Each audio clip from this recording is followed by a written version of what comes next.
Meet the editors. വിവാദങ്ങൾ തുണയ്ക്കുമോ എന്നാണ് ചോദ്യം.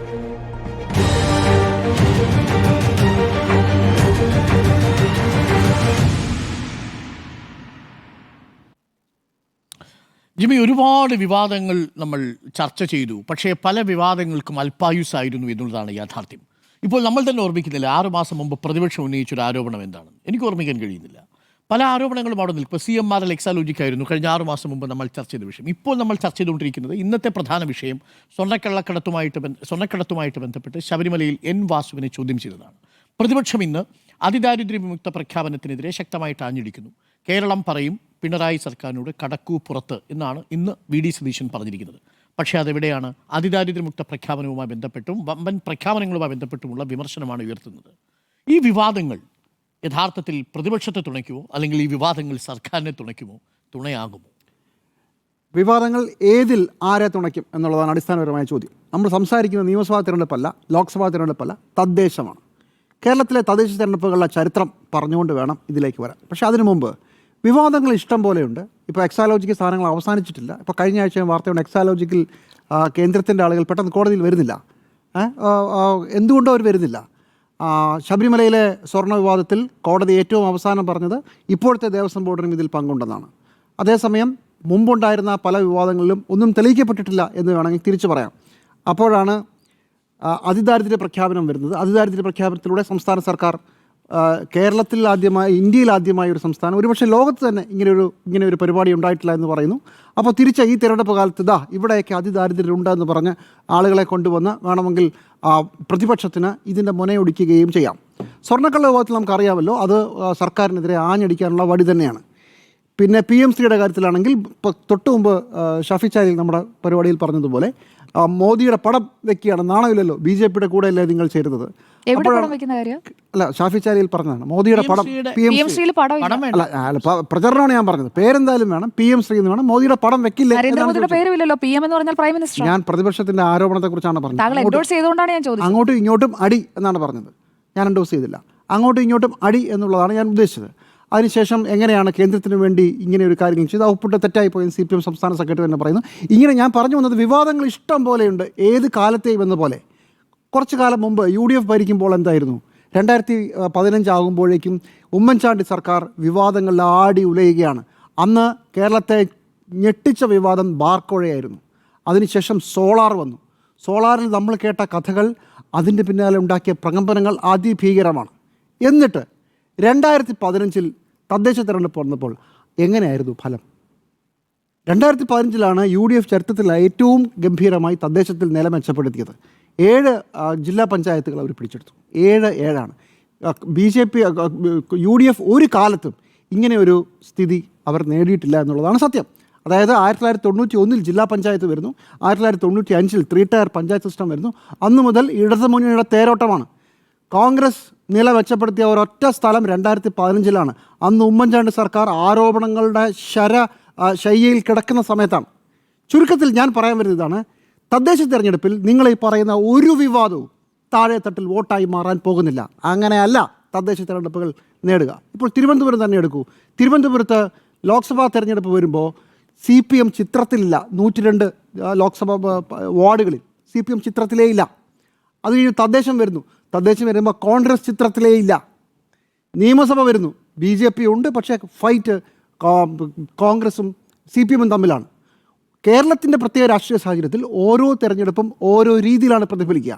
അതിൽ തദ്ദേശം എല്ലാ കാലത്തും ഇടതുമുന്നണിക്കാണ് മേൽക്കൈ കൊടുത്തിട്ടുള്ളതെന്നുള്ളതാണ് പ്രധാനപ്പെട്ട കാര്യം.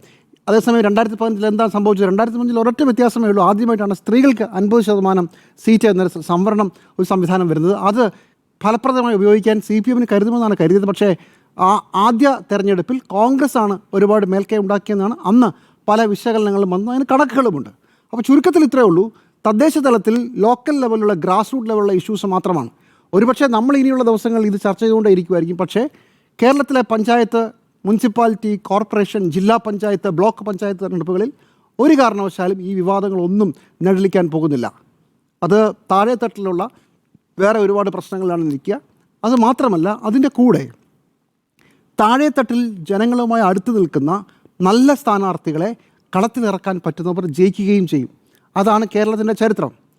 അതോടൊപ്പം എന്താണ്, അതോടൊപ്പം ഗ്രാസ് റൂട്ട് ലെവൽ ഏറ്റവും നല്ല പോലെയുള്ള രാഷ്ട്രീയ സംവിധാനമുള്ള, സംഘടനാ സംവിധാനമുള്ള രാഷ്ട്രീയ സംവിധാനം മുന്നോട്ട് വരികയും ചെയ്യും.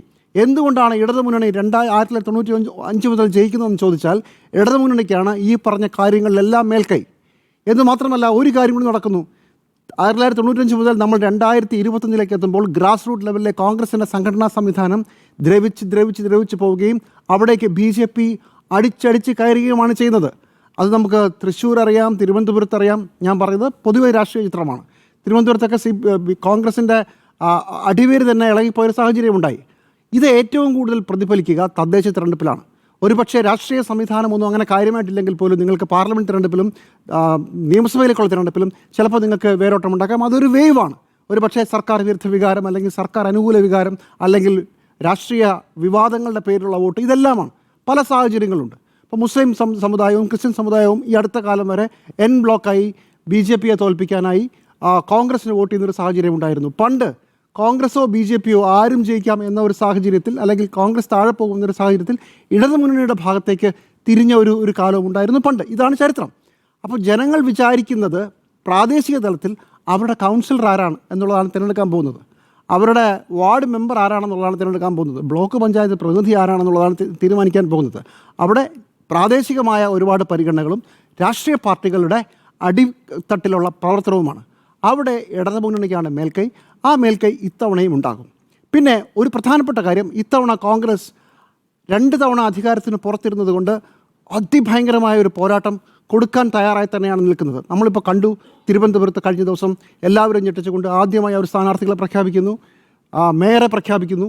എറണാകുളത്ത് ഇപ്പോൾ തന്നെ നമുക്ക് തന്നെ കണക്കുകൾ വരുന്നുണ്ട്. നാളെയോ മറ്റന്നാളോ മറ്റുള്ളവരെക്കാൾ മുമ്പേ കോൺഗ്രസ് അവിടെ സ്ഥാനാർത്ഥികളെ പ്രഖ്യാപിക്കും. അങ്ങനെ കോൺഗ്രസ് ഒരു വലിയ മുന്നൊരുക്കമൊക്കെ നടത്തിയിട്ടുണ്ട്. അതിൻ്റെ പേരിലാണ് വോട്ടുണ്ടാകാൻ പോകുന്നത്. അല്ലാതെ വിവാദങ്ങൾ അത് നമ്മളെങ്കിലും സംസാരിക്കുകയുള്ളൂ. ഈ പ്രാദേശിക തിരഞ്ഞെടുപ്പിൽ ജനങ്ങൾക്ക് അതൊരു വിഷയമേ അല്ല. അടിത്തട്ടിൽ ഉണ്ടാക്കുന്ന ചലനങ്ങൾ, രാഷ്ട്രീയ പാർട്ടികളുടെ ശക്തി, അതുപോലെ തന്നെ അവർ മുന്നോട്ട് വയ്ക്കുന്ന സ്ഥാനാർത്ഥികൾ, അതായിരിക്കും വിജയിയെ തീരുമാനിക്കുക. വിവാദങ്ങൾ തുണയ്ക്കുമോ എന്നുള്ളതാണ് ചോദ്യം. ആന്റോ അഗസ്റ്റിൻ, അല്പസമയം മുമ്പ് എൻ്റെ ചർച്ചയിൽ ഷാബു പ്രസാദ് അങ്ങനെ പറയുന്ന ആളല്ല, ഷാബു പ്രസാദ് പറഞ്ഞൊരു കാര്യം, ഈ പ്രതിപക്ഷത്തിൻ്റെ ദൗർബല്യം ഒരു പക്ഷേ ഇടതുപക്ഷത്തിന് ഗുണകരമാകാൻ സാധ്യതയുണ്ടെന്നാണ്. കാര്യം ഭരണവിരുദ്ധ വികാരമായിട്ട് മാറിയിട്ടില്ല. ഭരണവിരുദ്ധ പ്രസ്താവനകൾ പ്രതിപക്ഷത്തിൻ്റെ ഭാഗത്ത് നിന്നുണ്ടാവുന്നുണ്ട്, പക്ഷേ അത് ജനങ്ങളിൽ സർക്കാരിനെതിരെ തിരിയുന്ന വോട്ടായിട്ട് മാറുന്നൊരു വികാരമായി മാറിയിട്ടില്ല എന്നാണ് പറയുന്നത്. ഇപ്പോൾ ഏത് വിവാദം പ്രതിപക്ഷം ശ്രദ്ധിക്കുന്നത്? സ്വർണ്ണക്കൊള്ള വിട്ടു. ഇപ്പോൾ നിൽക്കുന്ന വിഷയം ദാരിദ്ര്യമുക്ത കേരളം തട്ടിപ്പാണ് എന്നാണ്. ഇത് 2 ദിവസത്തെ പത്രസമ്മേളനം കഴിഞ്ഞാൽ 3ാമത്തെ വിഷയത്തിലേക്ക് പോകും. ഇത് ഒന്നും നിൽക്കുമ്പോൾ ഈ ഭരണവിരുദ്ധ വികാരം ഉണ്ടാകുമോ എന്നുള്ളതാണ് ചോദ്യം. വിവാദങ്ങൾ തുണയാകുമോ? വിവാദങ്ങൾ സർക്കാരിന് തുണയാകും എന്നുള്ളതാണ് എൻ്റെ അഭിപ്രായം. ഒന്നാമത്തെ കാരണം എന്ന് പറയുന്നത്, സർക്കാർ തെളിക്കുന്ന വഴിയിലൂടെ പ്രതിപക്ഷം പോകുന്നു എന്നുള്ളതാണ്. ഓരോ സാധനം ഇട്ട് കൊടുക്കുന്നു, അതിൽ കൊത്തുന്നു, അതിൻ്റെ പുറകെ പോകുന്നതിനൊക്കെ അപ്പുറം 9.5 വർഷമായിട്ട് ഒരു കാമ്പുള്ള ഒരു ആരോപണം പോലും സർക്കാരിനെതിരെ കൊണ്ടുവരാൻ കഴിഞ്ഞിട്ടില്ല എന്നുള്ളതാണ് ഏറ്റവും പ്രധാനപ്പെട്ട കാര്യം. അതിന് ഞാൻ പ്രധാനപ്പെട്ട ഒരു കാര്യം എന്ന് പറയുന്നത്, 9 വർഷത്തിനിടയ്ക്ക് ഒരു അഴിമതി ആരോപണം കൊണ്ടുവരാൻ കഴിഞ്ഞിട്ടില്ല എന്നുള്ളതാണ്. കാരണം ഇന്ത്യയിലെ മറ്റുള്ള സംസ്ഥാനങ്ങളൊക്കെ നോക്കുന്ന സമയത്തും ഇതിന് മുൻപ് 2011 തുടങ്ങി 16 വരെയുള്ള ഉമ്മൻചാണ്ടി സർക്കാരിൻ്റെ കാലത്തോളം എല്ലാ കാലത്തും സർക്കാരിനെ പിടിച്ചു ഒളിച്ചത് എന്താ? അഴിമതി ആരോപണങ്ങളാണ്. കഴമ്പുള്ള ഒരു അഴിമതി ആരോപണം പോലും സർക്കാരിനെതിരെ കൊണ്ടുവരാൻ കഴിഞ്ഞിട്ടില്ല എന്നുള്ളത്, ചർച്ച ചെയ്യിക്കാൻ വേണ്ടി കഴിഞ്ഞിട്ടില്ല എന്നുള്ളത്. എന്തായാലും ഏറ്റവും പ്രധാനപ്പെട്ട കാര്യം എന്നറിയോ, നമ്മളെല്ലാ കാലത്തും പറയുന്ന ഒരു കാര്യം, നാട് നന്നാവണമെങ്കിൽ ഗ്രാമങ്ങൾ നന്നാവണം എന്നുള്ളതാണ് പറയുക. ഗ്രാമങ്ങൾ നന്നായാൽ മാത്രമാണ് അതിൻ്റെ പ്രതിഫലനം ജനങ്ങളിലേക്ക് എത്തുള്ളൂ. കാരണം നമ്മൾ ഈ ഒരു അപ്പർ ക്ലാസ്സുകാരെ മാത്രം നോക്കിയിട്ട് ഈ കാര്യങ്ങൾ മുഴുവൻ നടക്കുന്നുണ്ട് എന്ന് പറഞ്ഞിട്ട് കാര്യമില്ല. ഞാൻ അതിൻ്റെ ഏറ്റവും പ്രധാനപ്പെട്ട ഉദാഹരണം എന്ന് പറയുന്നത്, നമ്മൾ ഈ മലയോര മേഖലകൾ കൂടിച്ചേർന്നാണല്ലോ കേരളം എന്ന് പറയുന്നത്. ഏറ്റവും പ്രധാനപ്പെട്ട കാര്യം എന്ന് പറയുന്നത്, മലയോര ഹൈവേകളെല്ലാം നന്നായി എന്നുള്ളതാണ്. നിങ്ങളിപ്പോൾ ഇടുക്കിയിലേക്ക് പോയിക്കോളൂ, വയനാട്ടിലേക്ക് പോയിക്കോളൂ, പത്തനംതിട്ട ഭാഗങ്ങളിലേക്ക് പോയിക്കോളൂ, എല്ലാ ഭാഗങ്ങളിലും റോഡുകൾ നല്ല രീതിയിൽ വികസിച്ചിട്ടുണ്ട്. നല്ല രീതിയിൽ മലയോര ഹൈവേകൾ വികസിച്ചിട്ടുണ്ട്. പിന്നെ കാസർഗോഡ് തുടങ്ങി തിരുവനന്തപുരം വരെ ഇപ്പോഴത്തെ അവസ്ഥ, ഞാൻ പറയുന്നത് കാസർഗോഡ് തുടങ്ങി എറണാകുളം വരെ വരുന്നവരുടെ അവസ്ഥ, തൃശ്ശൂർ വരെ എത്തുന്നവരുടെ അവസ്ഥ എന്ന് ആലോചിച്ച് നോക്കിയേ. നാഷണൽ ഹൈവേ ഒരു 80% പണി പൂർത്തീകരിച്ചു. അപ്പം ഇതൊക്കെ അനുഭവിക്കുന്ന ആൾക്കാർ സാധാരണക്കാരെ താഴേക്കടയിലുള്ള ജനങ്ങളാണ്. അതുപോലെ തന്നെയാണ് പഞ്ചായത്ത് അടിസ്ഥാനത്തിൽ എന്താണ് സംഭവിച്ചത്? പഞ്ചായത്ത് അടിസ്ഥാനത്തിൽ ഈ ഇടതുപക്ഷത്തിൻ്റെ ഒരു പ്രത്യേകത എന്താണെന്നറിയോ? 38,538 പിന്നെ ബ്രാഞ്ച് കമ്മിറ്റികളുള്ളത് ഈ പാർട്ടിക്ക്, CPM പാർട്ടിക്കുള്ള 38,500 സംതിങ്. 2,494 ലോക്കൽ കമ്മിറ്റി ഉണ്ട്. അപ്പോൾ ഈ ലോക്കൽ കമ്മിറ്റിയും ബ്രാഞ്ച് കമ്മിറ്റിയും ശരിക്കും പറഞ്ഞിട്ടുണ്ടെങ്കിൽ ഈ പറയുന്ന അധികാരങ്ങളെ വലിയ രീതിയിൽ മാറ്റം വരുത്താൻ വേണ്ടി ഈ പറയുന്ന പഞ്ചായത്തുകളെ സഹായിക്കുന്നു എന്നുള്ളതാണ്. 20,000 വാർഡേ കേരളത്തിലുള്ളൂ കേട്ടോ. ഒരു വാർഡിന് 2 ലോക്കൽ കമ്മിറ്റി എന്നുള്ള നിലയ്ക്ക് കാൽക്കുലേറ്റ് ചെയ്താൽ അത്രയധികം ലോക്കൽ കമ്മിറ്റികളുണ്ട് കേരളത്തിൽ എന്ന് പറയുന്നത്, ബ്രാഞ്ച് കമ്മിറ്റികളുണ്ട് കേരളത്തിൽ എന്നുള്ളതാണ്. അപ്പോൾ കേരളത്തെ സംബന്ധിച്ചിടത്തോളം വലിയ മാറ്റം ഉണ്ടാക്കാൻ പഞ്ചായത്തുകൾ കഴിഞ്ഞുള്ളൂ. അപ്പോൾ ഞാൻ വിചാരിക്കുന്നത് ഇത് നിങ്ങളൊന്ന് കോൺഗ്രസുമായിട്ടൊന്ന് കമ്പയർ ചെയ്തേ, BJP ആയിട്ടൊന്ന് കമ്പയർ ചെയ്തേ, എന്താ സംഭവിക്കുക? BJP ആയിട്ടും കോൺഗ്രസുമായിട്ട് കമ്പയർ ചെയ്ത് കഴിഞ്ഞാൽ പല ബൂത്ത് കമ്മിറ്റികളും ഇല്ലാന്ന്, BJPക്കും ഇല്ല കോൺഗ്രസിനും ഇല്ല. എത്ര ബൂത്ത് കമ്മിറ്റികൾ നിങ്ങൾ പല പഞ്ചായത്തെടുത്ത് നോക്കിക്കോളൂ. പല പഞ്ചായത്തുകൾ ഇപ്പോൾ ഞാൻ പറയാം, ലീഗിന് സ്വാധീനമുള്ള സ്ഥലങ്ങളിൽ കുറച്ച് ലീഗിൻ്റെ അടിസ്ഥാനത്തിൽ കുറച്ച് കമ്മിറ്റികളുണ്ട്. അതുപോലെ തന്നെ കോൺഗ്രസിൻ്റെ കുത്തക ഏരിയകളുണ്ട്, ചിലപ്പോൾ ഈ വയനാട് പോലെ, അതുപോലെ തന്നെ എന്താണ് കോട്ടയം പോലെ, അങ്ങനെ വളരെ സ്ട്രോങ് ആയി കോൺഗ്രസ്സുകാർ നിൽക്കുന്ന എറണാകുളത്ത് കുറേ മണ്ഡലങ്ങൾ, അവിടെ ഭയങ്കര സ്ട്രോങ് ആയി കോൺഗ്രസ് ഭരിക്കുന്ന പഞ്ചായത്തുകളിലും കോൺഗ്രസ് വളരെ സ്ട്രോങ് ഹോൾഡായ സ്ഥലങ്ങളിലും ബൂത്ത് കമ്മിറ്റികൾ നല്ല രീതിയിൽ പ്രവർത്തിക്കുന്നുള്ളതാണ്. ബാക്കിയുള്ള എവിടെയാണ് ഈ ബൂത്ത് കമ്മിറ്റികളുള്ളത്? കണ്ണൂർ ജില്ലയിൽ എത്ര ബൂത്ത് കമ്മിറ്റികളുണ്ട്? അപ്പം നമ്മളിതൊക്കെ കണ്ണൂർ ജില്ല, പാലക്കാട് ജില്ല, പിന്നെ ആലപ്പുഴ ജില്ല, നിങ്ങൾ ഇവിടെയൊക്കെ ചെന്നിട്ട് കോൺഗ്രസിൻ്റെ ബൂത്ത് കമ്മിറ്റികളെ കുറിച്ചിട്ടൊന്ന് ആലോചിച്ച് നോക്കിക്കുക. ഒരു ബൂത്ത് കമ്മിറ്റി പ്രവർത്തിക്കുന്നില്ല എന്നാണ്. ഇപ്പം ഞാൻ ഇന്നലെ പല ഈ ജില്ലാ പഞ്ചായത്ത് അടിസ്ഥാനത്തിൽ കുറച്ച് ആൾക്കാരോടൊക്കെ സംസാരിച്ചു. ആ സമയത്ത് സംസാരിച്ചപ്പോൾ മനസ്സിലായ ഒരു കാര്യം എന്താണെന്നറിയോ? അവർക്കൊന്നും ഈ പറയുന്ന സ്ഥാനാർത്ഥികളെ ലോക്കൽ ലെവലിൽ കണ്ടെത്താൻ കഴിയുന്നില്ല. കോൺഗ്രസിനെ സംബന്ധിച്ചിടത്തോളമാണ്. കാരണം എന്താണ്? ആൾക്കാർക്ക് അതിനോട് ഒരു ഇൻട്രസ്റ്റ് ഇല്ല. കാരണം ഞാൻ ഇന്നിപ്പോൾ സ്ഥാനാർത്ഥിയായി കഴിഞ്ഞാൽ എൻ്റെ കൂടെ എത്ര പേർ പ്രവർത്തിക്കാനുണ്ടാവും എന്ന് ചോദിച്ചാൽ അതിന് മറുപടിയില്ല എന്നുള്ളതാണ്. പല വാർഡുകളുടെ അവസ്ഥ ഇതാണ്. അപ്പോൾ വാർഡുകളുടെ അവസ്ഥ, അപ്പോൾ പിന്നെ എന്താണ്, ഞങ്ങൾക്ക് ജയിച്ച് കയറാൻ കഴിയില്ല എന്ന് വിചാരിക്കുന്ന പഞ്ചായത്തുകളിലേക്കൊന്നും കോൺഗ്രസ്സുകാർ ഇറങ്ങുന്നില്ല. ചില പഞ്ചായത്തുകളുണ്ട്, ഏകദേശം ഒരു 100-300ഓളം പഞ്ചായത്തുകളിൽ നമുക്ക് ജയിച്ച് കയറാൻ കഴിയും എന്നുള്ള സ്ഥലങ്ങളിൽ കോൺഗ്രസിന് വലിയ ബുദ്ധിമുട്ടില്ല.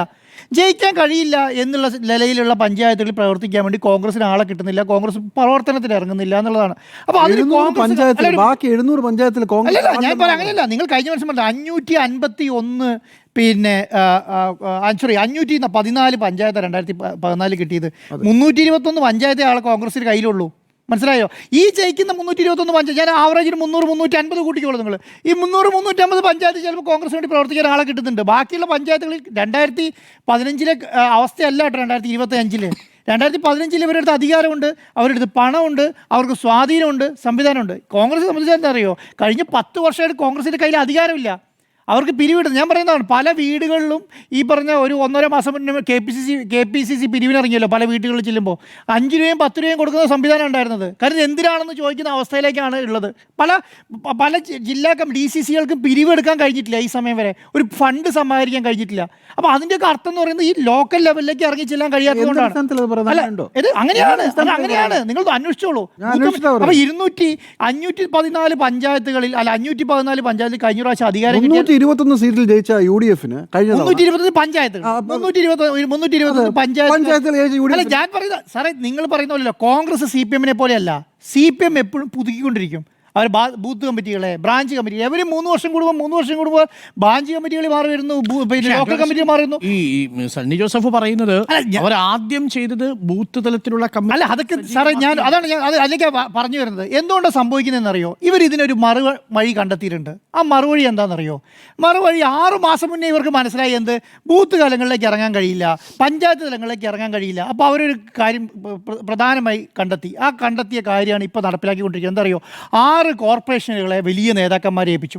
ഇനി ഫോക്കസ് അങ്ങോട്ടേക്കും. ബൂത്തിൽ പഞ്ചായത്ത് തലങ്ങളിലേക്ക് ചർച്ച കൊണ്ടുവരികയില്ല. അതുകൊണ്ടാണ് അവർ ചാടി കയറി തിരുവനന്തപുരം അനൗൺസ് ചെയ്തു.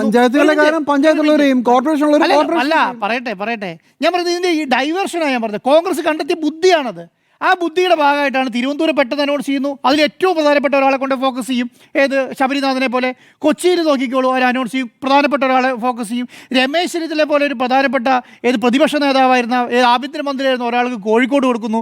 ആ കോഴിക്കോട് ഫോക്കസ് ചെയ്യും. എന്നിട്ട് ഇതിനെ ചർച്ചയ്ക്ക് വിടും. ഇനി നടക്കാൻ പോകുന്നതാണ്. കൊച്ചി, കോഴിക്കോട്, തിരുവനന്തപുരം, കണ്ണൂർ പോലെ, തൃശ്ശൂർ പോലെയുള്ള കോർപ്പറേഷനുകളെ ഇവർ വലിയ സംഭവമാക്കുകയും അതിൻ്റെ തലപ്പത്തേക്ക് വലിയ ആൾക്കാരെ കൊണ്ടുവരികയും ഇവർ വലിയ ചർച്ചകൾ നടത്തുകയും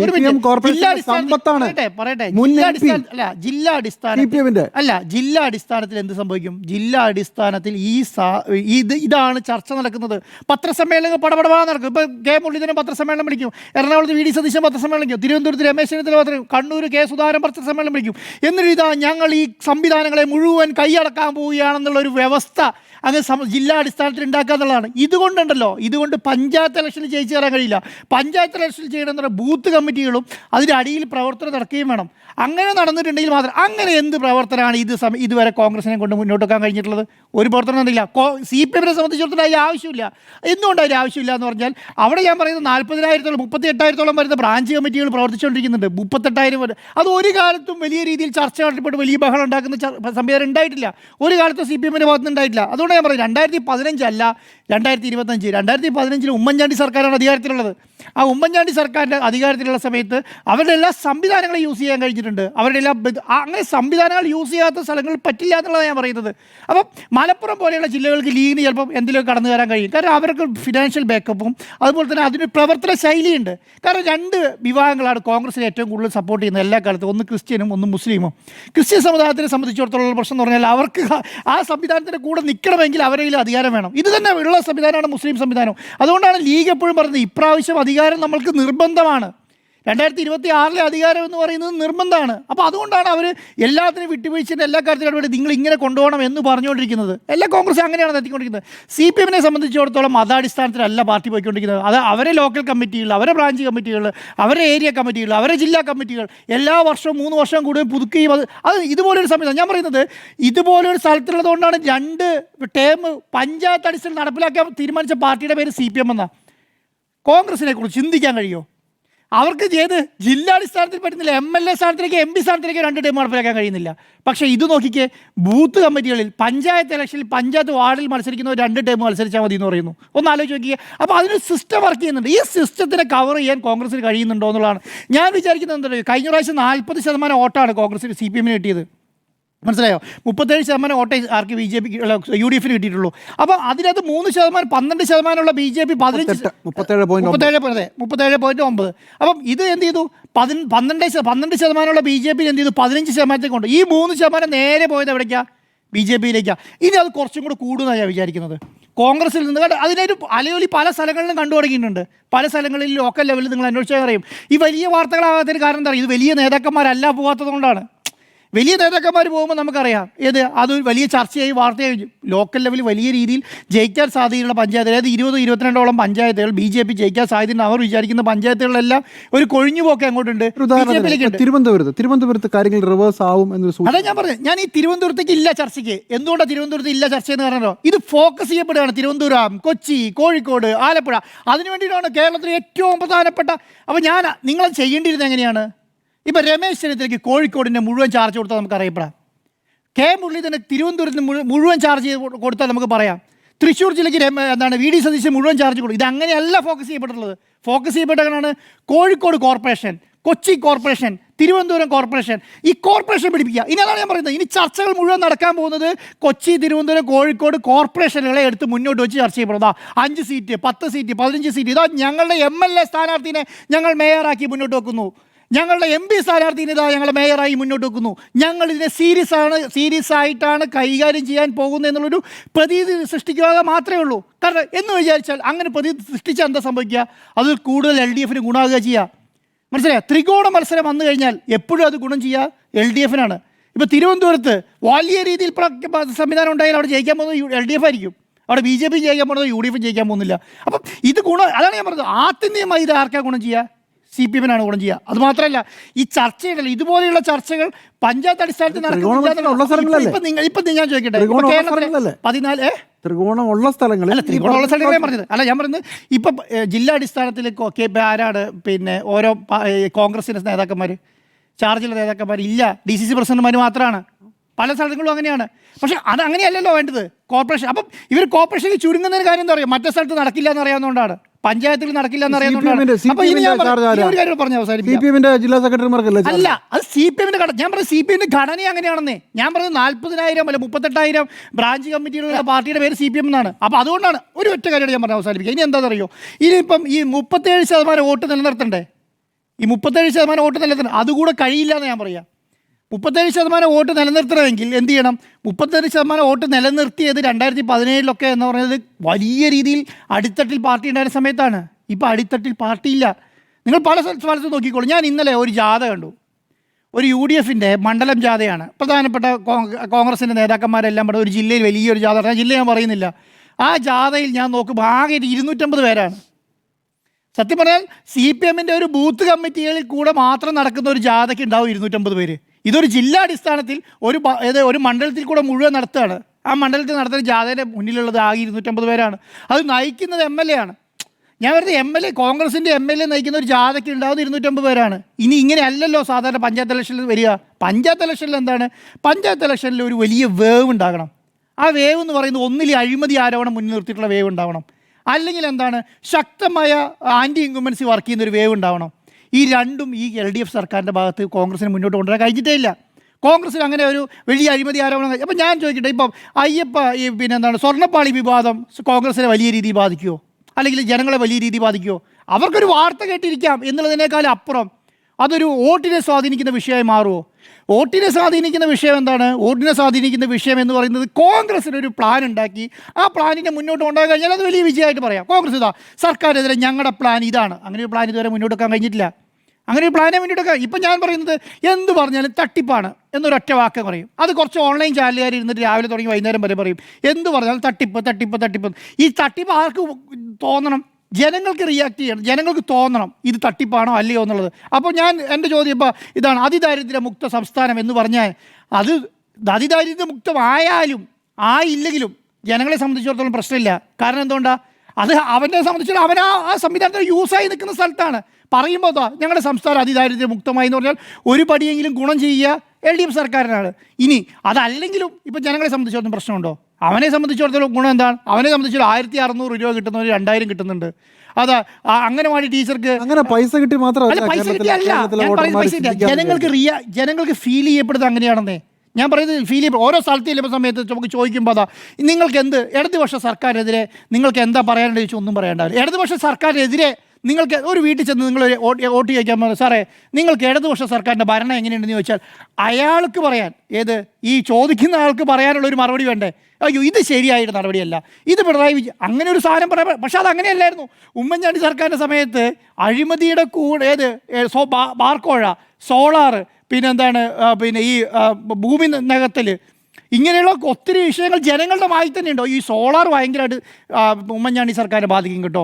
ഈ പറയുന്ന നമ്മുടെ ബാർക്കോഴ ഉമ്മൻചാണ്ടി സർക്കാരിനെ ബാധിക്കും കേട്ടോ എന്നെങ്കിലും പറയുമായിരുന്നു. ഇപ്പം അങ്ങനെ പറയാൻ ബാർക്കോഴയിൽ പ്രതിസ്ഥാനത്ത് നിന്ന പാർട്ടി ഇന്ന് LDF-ലെ പ്രധാനപ്പെട്ട മന്ത്രിപദത്തിൽ. സാറേ അത് ഞാൻ പറയുന്നത് അതൊന്നും ഇപ്പം പറഞ്ഞിട്ട് കാര്യമില്ല. നിങ്ങൾക്ക് ആ സമയത്ത് അത് അതാണ് നിങ്ങൾക്ക് ഇപ്പം അയ്യോ ജോസ് കെ മാണി ഇന്ന് ഇടതുപക്ഷം നില അത് നിങ്ങൾക്ക് അന്ന് ചർച്ച ചെയ്യാൻ കഴിഞ്ഞിട്ടുണ്ടോ? കടച്ചത് വിജയിച്ചു. ഇന്നത് പറഞ്ഞിട്ട് എന്ത് കാര്യം? ഇന്ന് ഒരു കാര്യമില്ല എന്നുള്ളതാണ്. വിവാദങ്ങൾ തുണയ്ക്കുമോ എന്നാണ് ചോദ്യം. സുജയ, വിവാദങ്ങൾ തുണയ്ക്കുമെന്നാണ് ഞാൻ കരുതുന്നത്. കാരണം നിങ്ങളൊക്കെ സൂചിപ്പിച്ചതുപോലെ ഈ തെരഞ്ഞെടുപ്പ് എന്ന് പറയുമ്പോൾ നിയമസഭാ തെരഞ്ഞെടുപ്പിലും ലോക്സഭാ തെരഞ്ഞെടുപ്പിലും മാത്രമേ ആളുകൾക്കിടയിൽ ചർച്ചകൾ നടക്കൂ എന്നൊന്നും ഞാൻ കരുതുന്നില്ല. കാരണം ആളുകൾക്കിടയിൽ ദിവസവും ചർച്ച നടന്നുകൊണ്ടിരിക്കുകയാണ്. നമ്മുടെ ഈ മീറ്റ് ദ എഡിറ്റേഴ്സ് എന്ന പരിപാടി പോലും വീട്ടമ്മമാരടക്കം കണ്ടിട്ട് അവരുടെ അഭിപ്രായ രൂപീകരണത്തെ അടക്കം സ്വാധീനിക്കുന്നുണ്ട്. നിങ്ങളൊന്ന് പുറത്തേക്ക് ഇറങ്ങി സഞ്ചരിച്ച് നോക്കിക്കഴിഞ്ഞാൽ അത് മനസ്സിലാക്കാൻ സാധിക്കും. പഴയതുപോലെയല്ല രാഷ്ട്രീയ വിഷയങ്ങൾ, പ്രത്യേകിച്ച് നമ്മൾ രാഷ്ട്രീയമല്ലാത്ത വിഷയങ്ങൾ എടുത്ത് ചർച്ച ചെയ്യുമ്പോൾ നിങ്ങൾ മറ്റു വിഷയങ്ങളൊക്കെ എന്താണ് സംസാരിക്കാത്തതെന്ന് വരെ ചോദിക്കുന്ന വീട്ടമ്മമാരായ ആളുകളുണ്ട്. അപ്പോൾ ആളുകളുടെ ഒരു പെർസെപ്ഷൻ ലെവൽ എന്ന് പറയുന്നത് മാറിക്കൊണ്ടിരിക്കുകയാണ്. എല്ലാം അറിയാനായിട്ട് ആഗ്രഹിക്കുന്ന, അല്ലെങ്കിൽ ഒരു വിവാദത്തിന്റെ എല്ലാ വശങ്ങളും അറിയാൻ ആഗ്രഹിക്കുന്ന ആളുകളുടെ എണ്ണം കഴിഞ്ഞ ഒരു 2-3 വർഷക്കാലമായിട്ട് നല്ല രീതിയിൽ കൂടി വരുന്നുണ്ട് കേരളത്തിൽ എന്നുള്ളത് നമ്മൾ മനസ്സിലാക്കേണ്ട ഒരു വസ്തുതയാണ്. അപ്പോൾ 2020 തദ്ദേശ തെരഞ്ഞെടുപ്പിന്റെ സമയത്തെ ഒരു മൈൻഡ് സെറ്റ് അല്ല കേരളത്തിലെ വോട്ടർമാർക്കുള്ളത് എന്നത് നമ്മൾ പ്രാഥമികമായി മനസ്സിലാക്കിയിരിക്കേണ്ട കാര്യമാണ്. അതോടൊപ്പം തന്നെ പുതുതായി വരുന്ന വോട്ടർമാർ, അവരെ സ്വാധീനിക്കുന്ന ഘടകങ്ങൾ എന്ന് പറയുന്നത് ഈ സ്വർണ്ണപ്പാളിയൊന്നും ആകണമെന്നില്ല. എങ്ങനെയാണ് സാധാരണ ജനങ്ങളുടെ ജീവിതത്തെ ബാധിക്കുന്ന വിഷയങ്ങളിൽ സർക്കാർ അല്ലെങ്കിൽ പ്രതിപക്ഷം ഇടപെട്ടുകൊണ്ടിരിക്കുന്നത്, അതൊക്കെ ആളുകൾ നോട്ടീസ് ചെയ്യുന്നുണ്ട്. മാത്രമല്ല 2020 തദ്ദേശ തെരഞ്ഞെടുപ്പിന്റെ സമയത്ത് ഉണ്ടായിരുന്നതിനേക്കാൾ സോഷ്യൽ മീഡിയയുടെ ഉപയോഗം, അതുപോലെ തന്നെ സോഷ്യൽ മീഡിയ വഴി വിഷയങ്ങൾ ചർച്ചയാകുന്ന പ്ലാറ്റ്ഫോമുകളുടെ എണ്ണം കൂടിയത്, നവമാധ്യമങ്ങളുടെ തന്നെ, അതായത് ഈ ഓൺലൈൻ മീഡിയയിൽ തന്നെ ഓരോ വിഷയങ്ങൾ എടുത്തുകൊണ്ടുള്ള ചർച്ചകൾ അത് കൂടി വരുന്നതൊക്കെ കഴിഞ്ഞൊരു 2 വർഷക്കാലമായിട്ടാണ്. ഈ ഓരോ സബ്ജക്റ്റും സ്പെസിഫിക് ആയിട്ടുള്ള വീഡിയോസ് കൂടുതലായി. നേരത്തെ മറ്റ് ഭാഷകളിലൊക്കെ പ്രത്യേകിച്ചും ഇംഗ്ലീഷിലും ഹിന്ദിയിലുമൊക്കെ അവൈലബിൾ ആയിരുന്ന തരത്തിൽ ഇന്ന് മലയാളത്തിലുള്ള വീഡിയോസും കൂടി വരികയാണ്. ഇപ്പോൾ പ്രത്യേകിച്ചും ഈ സോഷ്യൽ മീഡിയ മോണിറ്റൈസേഷൻ അത് കേരളത്തിൽ വളരെ സക്രിയമായി വന്നത്, അല്ലെങ്കിൽ ഏറ്റവും കൂടുതൽ ആളുകൾ അത് ഉപയോഗിക്കാൻ, ആ പ്ലാറ്റ്ഫോം ഉപയോഗിക്കാൻ തുടങ്ങിയിട്ട് ഒരു 7-8 മാസമാണ് ഏറ്റവും കൂടുതലായി മോണിറ്റൈസേഷൻ ഇപ്പോൾ കൂടി വരുന്നത്. അപ്പോൾ എഴുത്തുകൾ കൂടുകയാണ്. സോഷ്യൽ മീഡിയ പ്ലാറ്റ്ഫോംസിലൂടെയുള്ള വിശകലനങ്ങളും എഴുത്തുകളും അങ്ങനെയൊക്കെയുള്ള പലതരത്തിലുള്ള കണ്ടന്റ് ജനറേഷൻ നടന്നുകൊണ്ടിരിക്കുന്നുണ്ട്. നമ്മളത് കാണാതെ പോകരുത് എന്നുള്ളതാണ് എൻ്റെ ഈ വിഷയത്തിലെ അഭിപ്രായം. ഇവിടെ ഇപ്പോൾ ഈ തദ്ദേശ തെരഞ്ഞെടുപ്പിൽ വോട്ട് ചെയ്യാൻ പോകുന്നത് റഫ്ലി, അതായത് അന്തിമ പട്ടികയായിട്ടില്ല എങ്കിലും ഇപ്പോഴുള്ളത് 2,84,46,762 പേരാണ്. 2.84 കോടി എന്ന് നമുക്ക് അത് ഒന്ന് സംഗ്രഹിച്ച് പറയാം. ഇനിയിപ്പോൾ ഒരു 1.5 ലക്ഷം കൂടി അതിൽ കൂടുതൽ വന്നേക്കാം ഈ അന്തിമ പട്ടികയാകുമ്പോഴേക്കും. ഇവിടെ ഇപ്പോൾ നാളെയും മറ്റന്നാളും ഒരു ഇൻഫർമേഷൻ കൂടി എന്തായാലും നമ്മുടെ ചർച്ചയുടെ കൂടെ നമ്മുടെ കണ്ടുകൊണ്ടിരിക്കുന്ന പ്രേക്ഷകർക്ക് പാസ് ചെയ്യാം. ഇനിയും നിങ്ങളുടെ പേര് വോട്ടർ പട്ടികയിലില്ലെങ്കിൽ നാളെയും മറ്റന്നാളും നിങ്ങൾക്ക് വോട്ട് ചേർക്കാം. രാഷ്ട്രീയ പാർട്ടികൾക്കും ഇത് ആപ്ലിക്കബിൾ ആണ്. കാരണം കൊച്ചി കോർപ്പറേഷനിലെ കണക്ക് മാത്രം ഞാൻ എടുത്തൊന്ന് നോക്കി. കൊച്ചി കോർപ്പറേഷനിൽ പുതുതായി വോട്ടർ പട്ടികയിൽ ചേർത്തിരിക്കുന്നത് 31,000 വോട്ടുകളാണ്. അപ്പോൾ 31,000 വോട്ടുകളുള്ള 76 ഡിവിഷനുകൾ, കഴിഞ്ഞ തെരഞ്ഞെടുപ്പിൽ 74 ആയിരുന്നു, 2 ഡിവിഷനിൽ കൂടി ആഡ് ആയിട്ടുണ്ട്. അപ്പോൾ 76 ഡിവിഷനുകളുണ്ട് കൊച്ചി കോർപ്പറേഷനിൽ. അപ്പോൾ ഈ 31,000 വോട്ടുകൾ ചേർത്തത് ആരാണെന്നാണ് നിങ്ങൾ വിചാരിച്ചിരിക്കുന്നത്? ഇടതുപക്ഷവും BJP ഒന്നുമല്ല, കോൺഗ്രസ് ആണ്. കോൺഗ്രസിന്റേതാണ് 20,000-ത്തിലധികം വോട്ടുകൾ ഈ വോട്ടർ പട്ടികയിൽ. കോൺഗ്രസ് പറയുന്നതല്ല. കോൺഗ്രസ് പറയുന്നതല്ല. താങ്കൾ നേരത്തെ പറഞ്ഞത് അപ്പോൾ CPM പറഞ്ഞതാണ്. ഞാൻ എന്തായാലും കോൺഗ്രസ് പറയുന്നതല്ല. സമ്മതിച്ചു നന്നായി. CPM പറഞ്ഞതാണ്. അങ്ങനെയല്ലേ? അല്ലാതെ പിന്നെ ഞാൻ പറഞ്ഞത് തെരഞ്ഞെടുപ്പ് പട്ടികയിൽ ചേർത്ത ആളുകൾ അവരെ വോട്ടർ പട്ടികയിലേക്ക് ചേർക്കുന്നതിനായിട്ട് കൊണ്ടുപോകുന്നത് ഏത് പാർട്ടിയാണ് എന്നുള്ളതൊക്കെ ഒന്ന് അന്വേഷിക്കാൻ മനസ്സിലാക്കാൻ കഴിയും. 20,000 പ്ലസ് 31,000-ൽ 20,000 പ്ലസ് കോൺഗ്രസിലേക്ക് പോകുന്ന വോട്ടുകളാണ്. താങ്കൾക്ക് കൊച്ചി കോർപ്പറേഷനിൽ വോട്ടെണ്ണുമ്പോൾ അത് മനസ്സിലാക്കാൻ കഴിയും. കാരണം ഈ പ്രവർത്തനങ്ങൾക്ക് നേതൃത്വം നൽകിയത് പ്രതിപക്ഷ നേതാവ് VD സതീശനാണ്. VD സതീശന്റെ എങ്ങനെയാണ് ഈ കൊച്ചി കോർപ്പറേഷനിലെ മോഡസ് ഓപ്പറാൻഡി എന്നുള്ളത് നമ്മളൊന്ന് പരിശോധിച്ച് കഴിഞ്ഞാൽ കൃത്യമായി കാര്യങ്ങൾ മനസ്സിലാക്കാൻ സാധിക്കും. വെറുതെ ഇരിക്കുകയല്ല. കാരണം ഈ ഓരോ സ്ഥലങ്ങളും ഓരോ കോർപ്പറേഷനുകളും കൃത്യമായി ചുമതല ഏൽപ്പിക്കുമ്പോൾ കോൺഗ്രസ് കാര്യങ്ങൾ ചെയ്തുകൊണ്ടിരിക്കുന്നുണ്ടെന്നേ. കോൺഗ്രസിന്റെ ഇങ്ങനെ അന്ധമായി വിമർശിക്കുന്നത് എന്തിനാണ്? ഇല്ലാത്ത കാര്യമൊന്നുമല്ല. വോട്ട് ചേർത്തതിനകത്ത് BJP ഒന്നും ചെയ്തിട്ടില്ല, ഒന്നും ചെയ്തിട്ടില്ല എന്നല്ല. BJPക്ക് ചെയ്യേണ്ട സ്ഥലങ്ങളിൽ BJP ചെയ്യും, CPM-ന് ചെയ്യേണ്ട സ്ഥലങ്ങളിൽ CPM ചെയ്യും. ഇവിടെ കൊച്ചി കോർപ്പറേഷനിൽ കോൺഗ്രസ് ചെയ്തു എന്ന് പറയുമ്പോൾ താങ്കൾ എന്തിനാണ് ഇങ്ങനെ ഹാലിളക്കം കാണിക്കുന്നത്? ഞാൻ എനിക്ക് കിട്ടിയ ഇൻഫർമേഷൻ ആണ് പറഞ്ഞത്. 2,000 പുതിയ വോട്ട് ചേർന്നാൽ 20,000 ആൾക്കാരെ കോൺഗ്രസ് ചേർത്താണ്. 20,000 ആൾക്കാർ ശരി, അല്ലെങ്കിൽ CPM പറയട്ടെ ഞങ്ങൾ ഇത്ര ചേർത്തിട്ടുണ്ടെന്ന്. അതാണ് ഞാൻ പറഞ്ഞത്. ഇല്ലല്ലോ, CPM അങ്ങനെ കണക്കില്ലല്ലോ. റിസൾട്ട് വരട്ടെ. എന്തായാലും കൊച്ചി കോർപ്പറേഷനിൽ 76 ഡിവിഷനുകളിൽ വോട്ട് എണ്ണുന്നത് വരെ നമുക്ക് ഈ തർക്കിച്ചാൽ മതിയല്ലോ. അപ്പോൾ എല്ലാ പ്രാവശ്യം അങ്ങനെയാണ്. ഹരിയാനയിലൊക്കെ നിങ്ങൾ തർക്കിച്ചിട്ട് അവസാനം എന്തായെന്ന് ഞാൻ കണ്ടതാണ്. അതുപോലെ തന്നെ നമ്മുടെ ലോക്സഭാ തെരഞ്ഞെടുപ്പിൽ കണ്ടതാണ്. കേരളത്തിൽ തൃശ്ശൂരിൽ പറഞ്ഞതാണ്. അല്ലല്ല, പറഞ്ഞുതരാം. കേരളത്തിൽ ഒറ്റ സീറ്റ് പോലും കിട്ടത്തില്ല, സുരേഷ് ഗോപി 3-ാം സ്ഥാനത്താകുമെന്ന് പറഞ്ഞ് അവസാനത്ത് മാത്രം പിന്തുണച്ച ആളാണ് താങ്കൾ. അപ്പൊ ഞാനത് എവിടെ അവസാനം? ഞാൻ ആദ്യം തുടങ്ങി പറയുന്ന ആളാണ്. പക്ഷെ അങ്ങനെയൊന്നും നമ്മൾ പറയുന്നത് എന്താണ്? BJPക്ക് കേരളത്തിൽ എത്ര വോട്ട് കിട്ടും എന്നുള്ള കാര്യം കേരളത്തിൽ വേറെ ഒരു സീറ്റ് കിട്ടാൻ പോകുന്നില്ല. കിട്ടുകയാണെങ്കിൽ തൃശ്ശൂർ മാത്രമേ കിട്ടുള്ളൂ എന്ന് പറഞ്ഞ ആളാണ് ഞാൻ. ശരി, അങ്ങനെ തന്നെയല്ലോ അങ്ങനെ പറഞ്ഞിട്ടുണ്ടല്ലോ. ശരി, ഞാനൊന്ന് പറഞ്ഞ് പൂർത്തിയാക്കിക്കോട്ടെ. അപ്പോൾ അദ്ദേഹത്തിന് കോൺഗ്രസ് ഞാൻ പറഞ്ഞാൽ അപ്പോൾ എതിർക്കാൻ ഞാനൊന്ന് പറഞ്ഞോട്ടെ. എപ്പോഴും നമ്മൾ ഈ CPIM എന്ന് തന്നെ പറഞ്ഞുകൊണ്ടിരിക്കണമെന്നില്ലല്ലോ. കോൺഗ്രസിന്റെ ഭാഗം കൂടി കേൾക്കൂ. അപ്പോൾ വോട്ടർ പട്ടികയിൽ പുതുതായി ചേർത്ത 31,000 വോട്ടുകളിൽ 20,000-ത്തിലധികം വോട്ടുകൾ കിട്ടുകയാണ് എന്നുണ്ടെങ്കിൽ കൊച്ചി കോർപ്പറേഷൻ പിടിക്കാം എന്നുള്ളതാണ് കോൺഗ്രസിന്റെ കണക്കുകൂട്ടൽ. കൃത്യമായി കണക്കുകൂട്ടി അവർ മുന്നോട്ട് പോകുന്നത് എന്തിനാണ് എന്നത് കൂടി ഞാൻ പറയാം. ആകെയുള്ള നമ്മുടെ എത്ര വാർഡുകളാണ് എന്നുള്ളത് നോക്കിക്കഴിഞ്ഞാൽ 941 ഗ്രാമപഞ്ചായത്തുകളിലെ താങ്കൾ പറഞ്ഞതുപോലെ ബൂത്ത് കമ്മിറ്റികളുടെ അടക്കമുള്ള ആ മൈക്രോ ലെവലിലേക്ക് നമുക്ക് വരാം. 17,337 വാർഡുകൾ 941 ഗ്രാമപഞ്ചായത്തുകളിലായിട്ടുള്ള 87 മുനിസിപ്പാലിറ്റികൾ, അതിൽ 3,240 വാർഡുകൾ, 6 കോർപ്പറേഷനുകളിലെ 421 വാർഡുകൾ. താങ്കൾ പറഞ്ഞതനുസരിച്ചാണെങ്കിൽ ഇവിടെയൊക്കെ കോൺഗ്രസിന് അല്ലെങ്കിൽ BJPക്ക് സജീവമായ ഒന്നുമില്ല എന്ന്. അങ്ങനെയല്ല. ഈ ഇടങ്ങളിലൊക്കെ അവരൊക്കെ ഇറങ്ങി ഇൻറോഡ്സ് ഉണ്ടാക്കിയിട്ടുണ്ട്. ഇപ്പോൾ ഈ സ്ഥാനാർത്ഥി പ്രഖ്യാപനത്തിലേക്ക് വരുമ്പോഴല്ല ഈ കമ്മിറ്റികളൊക്കെ സജീവമാക്കുന്നത്. നമുക്ക് വോട്ടെണ്ണൽ വരുമ്പോൾ അറിയാം. കാരണം എന്ന് വെച്ച് കഴിഞ്ഞാൽ ലോക്കൽ ബോഡി ഇലക്ഷനാണ്. അവിടെ വിഷയങ്ങൾ ലോക്കലാണ്, പ്രവർത്തനം ലോക്കലാണ്. അല്ലാതെ മേൽത്തട്ടിലിരിക്കുന്ന നേതാക്കളെ ആരെയും കാണുന്നില്ല എന്ന് കരുതി അവിടെയൊന്നും പ്രവർത്തനം നടക്കുന്നില്ല എന്നുള്ള ഒരു അണ്ടർ എസ്റ്റിമേഷനിലേക്ക് ഞാൻ എന്തായാലും പോകുന്നില്ല. അതിൽ എൻ്റെ വിയോജിപ്പ് ഞാൻ അറിയിക്കുകയാണ്. ഇനി തലസ്ഥാനത്തേക്ക് വരാം. തലസ്ഥാനത്തേക്കാണ് നമ്മൾ ഇന്നലെ പൂർണ്ണമായും ഫോക്കസ് ചെയ്തത്. പക്ഷേ തലസ്ഥാനം പിടിച്ചു കഴിഞ്ഞാലുള്ള അഡ്വാൻറ്റേജ് എന്താണെന്ന് കൂടി പറഞ്ഞു വേണം നമ്മൾ ഈ തെരഞ്ഞെടുപ്പിന്റെ വിശകലനത്തിലേക്ക് വരാനായിട്ട്. വിവാദങ്ങൾ തുണയ്ക്കുമോ എന്ന് ചോദിച്ചാൽ വിവാദങ്ങൾ എപ്പോഴും ചർച്ചയാകുന്നത് ഏറ്റവും കൂടുതൽ സമരങ്ങൾ നടക്കുന്ന തിരുവനന്തപുരത്താണ്, തലസ്ഥാനത്താണ്, സെക്രട്ടേറിയറ്റിന് മുന്നിലാണ്. ആശമാരുടെ സമരം അവിടെ നടക്കുന്നു. അതിനുശേഷം ഒരു ആശാപ്രവർത്തക ആദ്യഘട്ട സ്ഥാനാർത്ഥി പട്ടികയിൽ ഇടം പിടിക്കുന്നത് നമ്മൾ ഇന്നലെ പറഞ്ഞു പോയതാണ്. ഇവിടെ തദ്ദേശ തെരഞ്ഞെടുപ്പിൽ മേൽക്കൈ കിട്ടിക്കഴിഞ്ഞിട്ടുണ്ടെങ്കിൽ തിരുവനന്തപുരം ജില്ലയിൽ മേൽക്കൈ കിട്ടിയിട്ടുണ്ടെങ്കിൽ അത് സംസ്ഥാന ഭരണത്തിൽ തങ്ങൾക്ക് ഒരു ആധിപത്യം കിട്ടും. അങ്ങനെ ഒരു പൊതുവിശ്വാസം രാഷ്ട്രീയ പാർട്ടികൾക്കിടയിലുണ്ട്. അത് നമ്മൾ പല തെരഞ്ഞെടുപ്പുകളിലും കണ്ടിട്ടുള്ളതുമാണ്. 2016-ലും 2021-ലും നിയമസഭയിൽ കോൺഗ്രസിന് കിട്ടിയത് ഞാൻ മനസ്സിലാക്കുന്നു 2016-ൽ 2 2021 ആകുമ്പോഴേക്കും അത് 1 ചുരുങ്ങുകയാണ് ചെയ്തത്. അപ്പോൾ അവിടെ പൂർണ്ണമായും തകർന്നു കിടക്കുകയാണ്. തിരുവനന്തപുരം ജില്ലയിൽ തകർന്നു കിടക്കുകയാണ് കോൺഗ്രസ്. കോൺഗ്രസിന് തകർന്നു കിടക്കുകയാണ് കോൺഗ്രസ്. മേൽക്കൈ എന്നല്ല പറഞ്ഞത്. അപ്പോൾ തിരുവനന്തപുരം കോർപ്പറേഷനിൽ അതുകൊണ്ടാണ് ശബരിനാഥിനെ മുൻനിർത്തിക്കൊണ്ടുള്ള ഒരു പരീക്ഷണത്തിലേക്ക് അവർ പോകുന്നത്. അപ്പോൾ 10 സീറ്റ് മാത്രമുള്ളതിൽ നിന്ന് 51 സീറ്റ്, അത് ഈ കൊച്ചി കോർപ്പറേഷനിൽ ഭരണം പിടിക്കാൻ സാധിച്ചാലും അല്ലെങ്കിൽ കൊച്ചി കോർപ്പറേഷൻ ഭരിക്കാൻ സാധിച്ചാലും തിരുവനന്തപുരത്ത് ഭരണത്തിലേക്ക് എത്തുക എന്ന് പറയുന്നത് അത്ര എളുപ്പമല്ല. അത് പറയാനാണ് ഞാൻ ഈ കൊച്ചിയിലെ കണക്ക് പറഞ്ഞത്. സാർ അതിനു മുൻപ് തന്നെ തോക്കിൽ കയറി വെടിവെച്ചു. ഇവിടെ പ്രാദേശിക തിരുവനന്തപുരം BJP വിട്ടോ? BJP വിട്ട് എന്താണ് സാർ പാർട്ടിയിൽ കഷ്ടമാണ്. BJP വിട്ടില്ലല്ലോ. BJP അല്ലേ അവിടെ പ്രതിപക്ഷം. സാർ ഒന്നും അറിയാത്ത പോലെ. അപ്പൊ ഞാൻ ചോദിക്കുന്നത് 51 സീറ്റ് പിടിക്കുമെന്ന് കെ മുരളീധരൻ പറയുന്നു. വന്നു കഴിഞ്ഞാൽ BJP വിട്ടോ? വരില്ലെന്നാണല്ലോ പറഞ്ഞത്. ഞാനൊന്ന് പൂർത്തിയാക്കിയോട്ടെ അരുൺ സാർ. താങ്കൾ ഒരു മോഡറേറ്റർ നിലയിൽ ഇടപെടുന്നില്ല, ഇദ്ദേഹം എന്നെ തടസ്സപ്പെടുത്തുന്നു. അപ്പോൾ പ്രാദേശിക വിഷയങ്ങൾ തന്നെയാണ് ചർച്ചാ വിഷയമാകുന്നത്. പ്രാദേശികമായി ആർക്കൊക്കെ സ്വാധീനമുണ്ടോ അവരായിരിക്കും വോട്ടുറപ്പിക്കുക. അല്ലാതെ ഈ മേളിലിരിക്കുന്ന നേതാക്കളൊന്നുമല്ല. കെ മുരളീധരൻ പറഞ്ഞാൽ ഉടനെ കവടിയാറിൽ ഇത്ര വോട്ടർമാർ പോയി വോട്ട് ചെയ്യുകയൊന്നുമല്ല. അങ്ങനെയല്ല. അതിനാൽ ലോക്കലായി അവിടെ ഇൻഫ്ലുവൻഷ്യൽ ആയിട്ടുള്ള ആളുകൾ ഇറങ്ങി വർക്ക് ചെയ്യണം. അത് BJPയുടെ വർക്ക് ചെയ്താൽ BJPക്ക് കിട്ടും, കോൺഗ്രസിന്റെ വർക്ക് ചെയ്താൽ കോൺഗ്രസിന് കിട്ടും. CPM-ന് നിലവിൽ എന്തായാലും 51 വാർഡുകളിൽ അവർക്ക് സാന്നിധ്യമുണ്ട്. പക്ഷേ അവർക്ക് മേയറെ പോലും ഇറക്കാനായിട്ടുള്ള ധൈര്യമില്ല. മേയറെ മത്സരിപ്പിക്കുന്നില്ല, അത്ര നല്ല മേയർ ആയതുകൊണ്ട്. അതാണ് തിരുവനന്തപുരത്തെ LDFന്റെ അവസ്ഥ. ഇനി ഇവിടെ നമ്മളിപ്പോൾ ക്യാമ്പയിനിലേക്ക് പോയാൽ ഈ വിവാദങ്ങൾ തുണയ്ക്കുമെന്നതാണല്ലോ നമ്മുടെ ചോദ്യം. അപ്പോൾ വിവാദങ്ങൾ ചർച്ചയാകാതിരിക്കാനായിട്ട് ശ്രമിക്കേണ്ടത് ആർക്കാണ് ആവശ്യം? അത് ഭരണമുന്നണിക്കാണ്, LDFനാണ്. അതുകൊണ്ട് തന്നെ LDFന്റെ ക്യാമ്പയിൻ എന്തായിരിക്കും?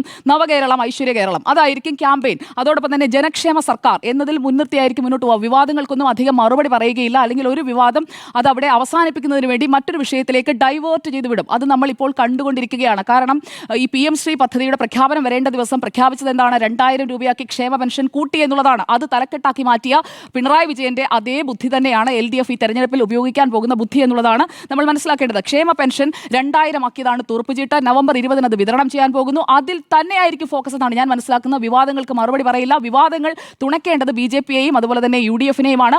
അത് അവർ കൃത്യമായിട്ട് ഉപയോഗിച്ചുകൊണ്ട് അത് ലോക്കലൈസ് ചെയ്ത് അത് ആളുകളിലേക്ക് എത്തിക്കാൻ സാധിച്ചിട്ടുണ്ടെങ്കിൽ, കാരണം ആളുകൾക്ക് ഈ വിഷയങ്ങളെല്ലാം അറിയാം. നേരത്തെ ഉള്ളതിനേക്കാൾ കൂടുതൽ പ്ലാറ്റ്ഫോംസ് ഉണ്ട്. അപ്പോൾ കൃത്യമായി നിങ്ങൾക്ക് വോട്ട് ചെയ്യുന്ന ആളുകളെ നാളെയും മറ്റന്നാളുമായി ചേർക്കാനായിട്ടുള്ള ഒരു സ്മാർട്ട്നെസ് ആണ് കാണിക്കേണ്ടത്. ഒരു സ്ട്രീറ്റ് സ്മാർട്ട്നെസ് എന്ന് പറയും. അത് കോൺഗ്രസ് എന്തായാലും കൊച്ചി കോർപ്പറേഷനിൽ കാണിച്ചിട്ടുണ്ട്. ബാക്കിയുള്ളവർക്ക് അത് ചെയ്യുന്നതിനായി 2 ദിവസം കൂടി സമയമുണ്ട് എന്നതുകൂടി ഓർക്കുക. അതോടൊപ്പം തന്നെ ക്ഷേമ പദ്ധതി ഗുണഭോക്താക്കളുടെ സംഗമം സർക്കാർ നടത്തുമ്പോൾ അത് പ്രാദേശിക തലത്തിൽ നടത്താൻ പോവുകയാണ്. ആ സംഗമം നടത്തുമ്പോൾ നവകേരള സദസ്സിന് ബദലായി നടത്തിയ പൊളിഞ്ഞുപോയ മറ്റേ പരിപാടി പോലെ ആവരുത്. അല്ലാത്ത പരിപാടികൾ സംഘടിപ്പിക്കാൻ UDFന് സാധിക്കണം. എന്നാൽ മാത്രമേ UDFന് ഈ പ്രാദേശികമായി വിഷയങ്ങൾ ഗുണമാക്കിക്കൊണ്ട് ഈ തെരഞ്ഞെടുപ്പിൽ ഏതെങ്കിലും തരത്തിലൊരു ഇമ്പാക്റ്റ് ഉണ്ടാക്കാൻ ചുരുങ്ങിയ പക്ഷം കഴിഞ്ഞ തവണത്തേക്കാൾ ഒരു ബെറ്റർ പെർഫോമൻസ് എങ്കിലും കാഴ്ചവെക്കാൻ സാധിക്കുകയുള്ളൂ. അപ്പോൾ പ്രാദേശിക തലത്തിൽ ഇടതുപക്ഷം മുന്നോട്ട് വയ്ക്കുന്ന ഈ ക്ഷേമ പദ്ധതിയെ മുൻനിർത്തിക്കൊണ്ടുള്ള നീക്കങ്ങൾക്ക് തടയിടുക. അതാണ് വിവാദങ്ങൾക്ക് പിന്നാലെ പോകുന്നതിനൊപ്പം തന്നെ UDFും അതുപോലെ BJPയും ചെയ്യേണ്ടതെന്നാണ് എൻ്റെ ഈ വിഷയത്തിലെ ടേക്ക്. കാരണം കൂടുതൽ ചർച്ചയാകുമ്പോൾ ജനം ശ്രദ്ധിക്കും. അത് അവസാനം വരെ കൊണ്ടുപോകുകയും ഡിസംബർ 5-നും 15-നും നടക്കുന്ന വോട്ടെടുപ്പിന് മുൻപ് അഭിപ്രായ രൂപീകരണത്തെ സ്വാധീനിക്കുന്ന രീതിയിൽ ഈ വിവാദങ്ങൾ നിലനിർത്തുക, അല്ലെങ്കിൽ അതിന്മേലുള്ള ജനങ്ങളുടെ ചർച്ച നിലനിർത്തുക എന്നതാണ് പ്രധാനപ്പെട്ട കാര്യം. വിവാദങ്ങൾ തുണയ്ക്കുമോ എന്നുള്ളതാണ് ചോദ്യം. വിവാദങ്ങൾ ഇപ്പോൾ 2021 തുണച്ചത് പിണറായി സർക്കാരിനെയാണ്. വിവാദങ്ങളുടെ പെരുമഴക്കാലത്താണ് പിണറായി വിജയൻ 8 സീറ്റ് വർദ്ധിപ്പിച്ച് അധികാരത്തിലേക്ക് വരുന്നത്. ആ വിവാദങ്ങൾക്ക് നേതൃത്വം നൽകുന്ന പാർട്ടി അമ്പെ തകർന്നടിയുന്ന കാഴ്ചയാണ് കണ്ടത്. വിവാദങ്ങൾ എന്തുകൊണ്ടാണ് സർക്കാരിനെ പിന്തുണയ്ക്കുന്നു എന്ന് പറയുന്നത്? കാര്യം വിവാദങ്ങൾ ഉയർത്തുന്നവരെ ഈ പൊതുജനം വിശ്വസിക്കുന്നുണ്ടോ എന്നുള്ളത് വളരെ പ്രധാനപ്പെട്ട ചോദ്യമാണ്. നമുക്കെതിരെ, പ്രത്യേകിച്ച് എനിക്കെതിരെ ചില കോൺഗ്രസിലെ ചില നേതാക്കൾ പറഞ്ഞത്, നിങ്ങളെപ്പോഴും പ്രതിപക്ഷത്തെക്കുറിച്ചാണ് വിമർശനം ഉന്നയിക്കുന്നത്. പ്രശ്നം അതാണെന്നേ.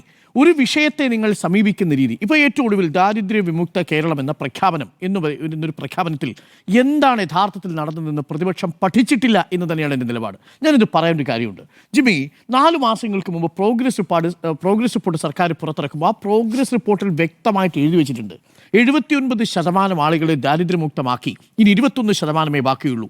അന്ന് വിമർശനം ഉന്നയിക്കാത്ത പ്രതിപക്ഷം എവിടെയായിരുന്നു? ഇങ്ങനെ ഓരോരോ കാര്യങ്ങളിൽ പ്രതിപക്ഷം ഉയർത്തിക്കൊണ്ടുവന്ന ഏതു പ്രധാനപ്പെട്ട ആരോപണത്തിലാണ് ഒരു കഴമ്പുള്ളതായി തോന്നിയിരിക്കുന്നത്?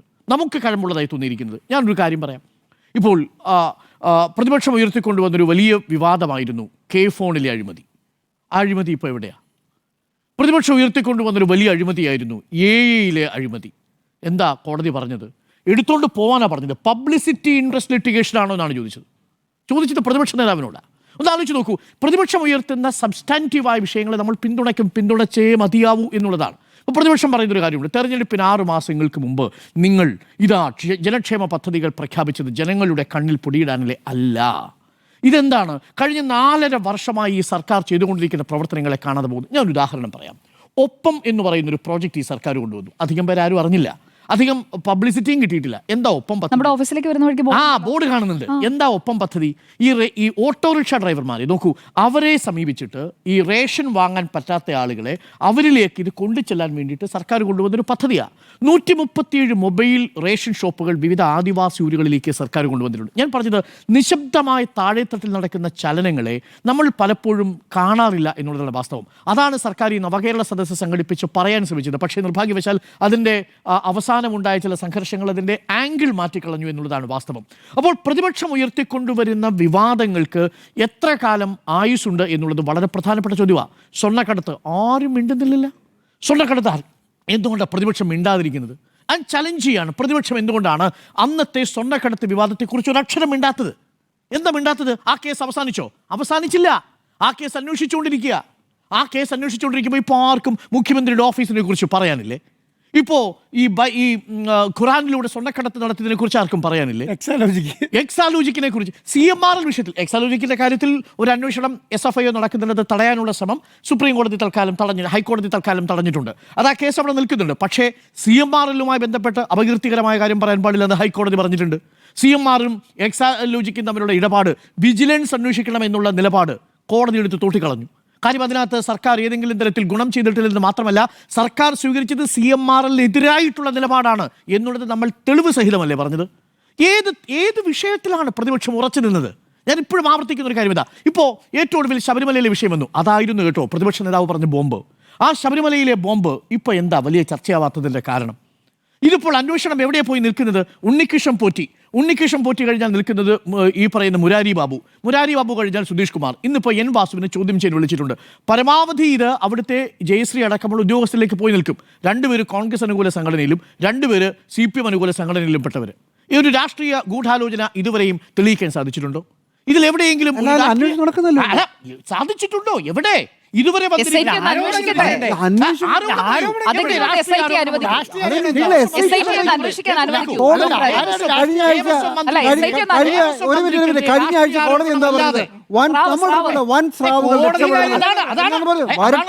ഇപ്പൊ നോക്കൂ, മുരാരി ബാബു പിന്നെ ആരായനി ഇതുവരെയുള്ള വിവരങ്ങൾ നമ്മുടെ മുന്നിൽ രാഷ്ട്രീയ ഗൂഢാലോചന ഫിക്സ് ചെയ്തിട്ടാണോ അന്വേഷണം? നോക്കൂ, അല്ലല്ല, എന്റെ സംശയം നാളത്തെ കഴിഞ്ഞു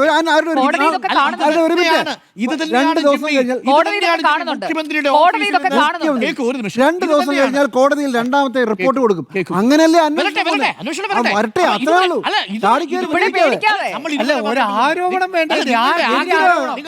ആരോപണം വന്നു, SIT അന്വേഷണവും പറഞ്ഞു. ഇപ്പോഴത്തെ ദേവസ്വം ബോർഡിനെ കുറിച്ച് പറഞ്ഞു കഴിഞ്ഞു. അവർ അന്വേഷിക്കട്ടെ. വസ്തുത പറഞ്ഞു പോകാം. ശിവകുമാറിന്റെ കാലത്ത് ശിവകുമാറിന്റെ അനിയൻ ജയകുമാറിന് പാത്രകുംഭകോണത്തിൽ പങ്കുണ്ടായിരുന്നു എന്നുള്ള അന്വേഷണം വന്നപ്പോൾ ശിവകുമാർ രാജിവെച്ചില്ലല്ലോ. അന്നതൊരു രാഷ്ട്രീയ ആരോപണമായി ആരും ഉയർത്തിയിരുന്നില്ലല്ലോ. അന്നതൊരു വിമർശനം. അതാണ് ചോദ്യം. ഇവിടെ എവിടെയാണ് ഏതെങ്കിലും ഒരു ബന്ധം നിലവിലുള്ള ഏതെങ്കിലും ദേവസ്വം മന്ത്രിക്കെതിരെ തെളിവ് സഹിതം ഒരു ആരോപണം ഉന്നയിക്കാൻ പോലും പറ്റാത്ത? ആരും ചോദിച്ച അങ്ങനല്ല. നിങ്ങളുടെ ചോദ്യം സാധാരണ ഉദ്യോഗസ്ഥരിലേക്ക് വന്ന് നിൽക്കും. ഈ നിമിഷം സംസാരിക്കുന്ന കോടതി ഉത്തരവുണ്ട്, കഴിഞ്ഞ ആഴ്ചത്തെ കോടതി ഉത്തരവുണ്ട്. ഈ ദേവസ്വം ബോർഡ് പഴയ സ്വർണ്ണക്കൊള്ള മറയ്ക്കാനാണ് 2000 Devaswom board political appointment. Criminal negligence സംഭവിച്ചിട്ടുണ്ടെന്ന് ക്രിമിനൽ നെഗ്ലിജൻസ് അല്ല. പക്ഷേ എന്റെ വിഷയം അതല്ലെന്നേ. ഇതിനകത്തൊരു ക്രിമിനൽ നെഗ്ലിജൻസ് അല്ല, അതാണ് കോടതി പറഞ്ഞത്. ഒറ്റ ചോദ്യം, ഇതിന് പിന്നിൽ ഒരു രാഷ്ട്രീയ ഗൂഢാലോചനയുള്ളതായിട്ട് ഈ നിമിഷം വരെയും നമ്മുടെ മുന്നിൽ തെളിവുകളുണ്ട്.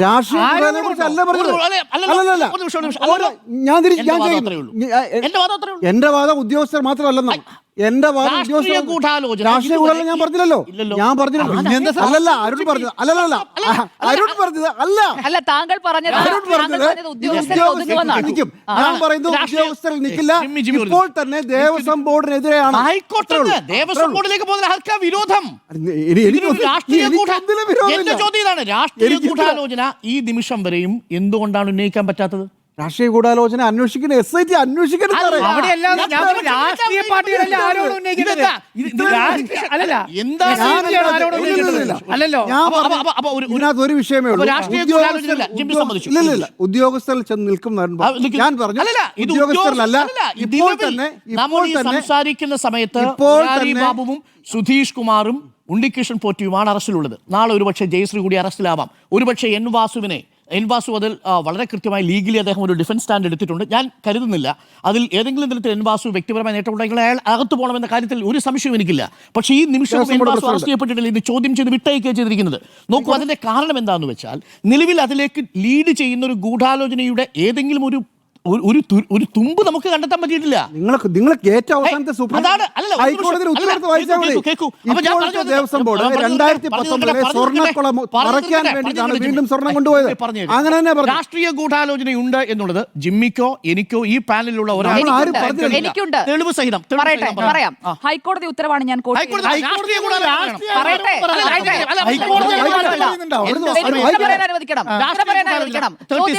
രാഷ്ട്രീയ ഗൂഢാലോചന പറയാം. ഓർഡർ ഞാൻ പറയട്ടെ, താങ്കൾ പറയുന്നത് മാത്രം അല്ല. ഹൈക്കോടതി രാഷ്ട്രീയ ഗൂഢാലോചന എന്റെ ഉത്തരം പറയാൻ അനുവദിക്കുമെങ്കിൽ ഞാൻ പറയാം. ഹൈക്കോടതി രാഷ്ട്രീയ ഗൂഢാലോചനയെ കുറിച്ച് പറഞ്ഞിട്ടുണ്ടോ? ഗൂഢാലോചന ഉൾപ്പെടെ നടന്നുവെന്ന് ദേവസ്വം വിജിലൻസ് കോടതിയെ അറിയിച്ചതിൽ, ബാക്കി പറയട്ടെ, ദേവസ്വം വിജിലൻസ് അറിയിച്ചതിൽ ഇപ്പോൾ കോടതി പറഞ്ഞ കാര്യം എന്താണ്? അന്തിമ റിപ്പോർട്ട് വന്നതിന് ശേഷമുള്ള ഇപ്പോഴത്തെ SITയുടെ അന്വേഷണത്തിൽ ഹയർ ലെവൽസിലേക്ക് അന്വേഷണം പോകണമെന്ന് കൃത്യമായ ഉത്തരവിൽ പറഞ്ഞിട്ടുണ്ട്. ഹയർ ലെവൽ എന്ന് പറഞ്ഞാൽ ദേവസ്വം മന്ത്രി അടക്കമാണ്.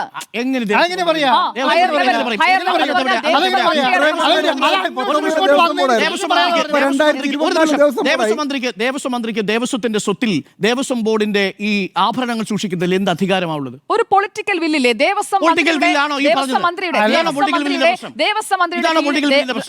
മന്ത്രിക്ക് അപ്പോൾ ഒരു ഉത്തരവാദിത്വം ഇല്ലെങ്കിൽ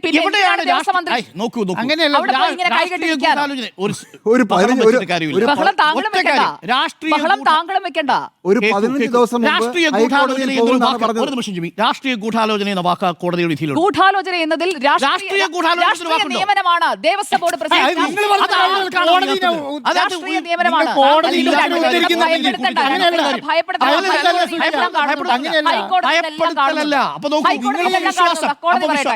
ദിവസം മുമ്പ് ഞാൻ ഇപ്പൊ കോടതി പറഞ്ഞു ദേവസ്വം ബോർഡ് പ്രസിഡന്റ് ഇതുവരെ ഒരു നിമിഷം. അപ്പൊ രാഷ്ട്രീയ ഗൂഢാലോചനയുണ്ട് എന്നുള്ളത് നിങ്ങൾ രണ്ട് പേരും മറുഭാഗത്തിൽ നിന്ന് ഇത്രയും വാദിച്ചു. ഞാൻ വാദിച്ചില്ലല്ലോ. ഇല്ലല്ലോ.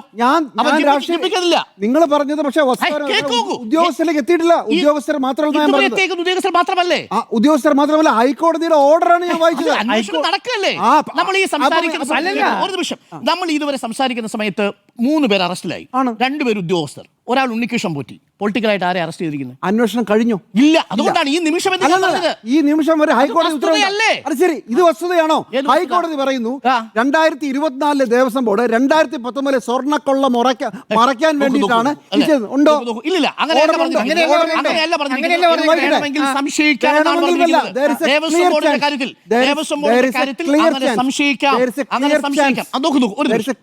പറഞ്ഞു വരട്ടെ. അപ്പൊ രാഷ്ട്രീയ ഗൂഢാലോചന എന്നുള്ളത് ജിമ്മി പറയുന്നില്ല.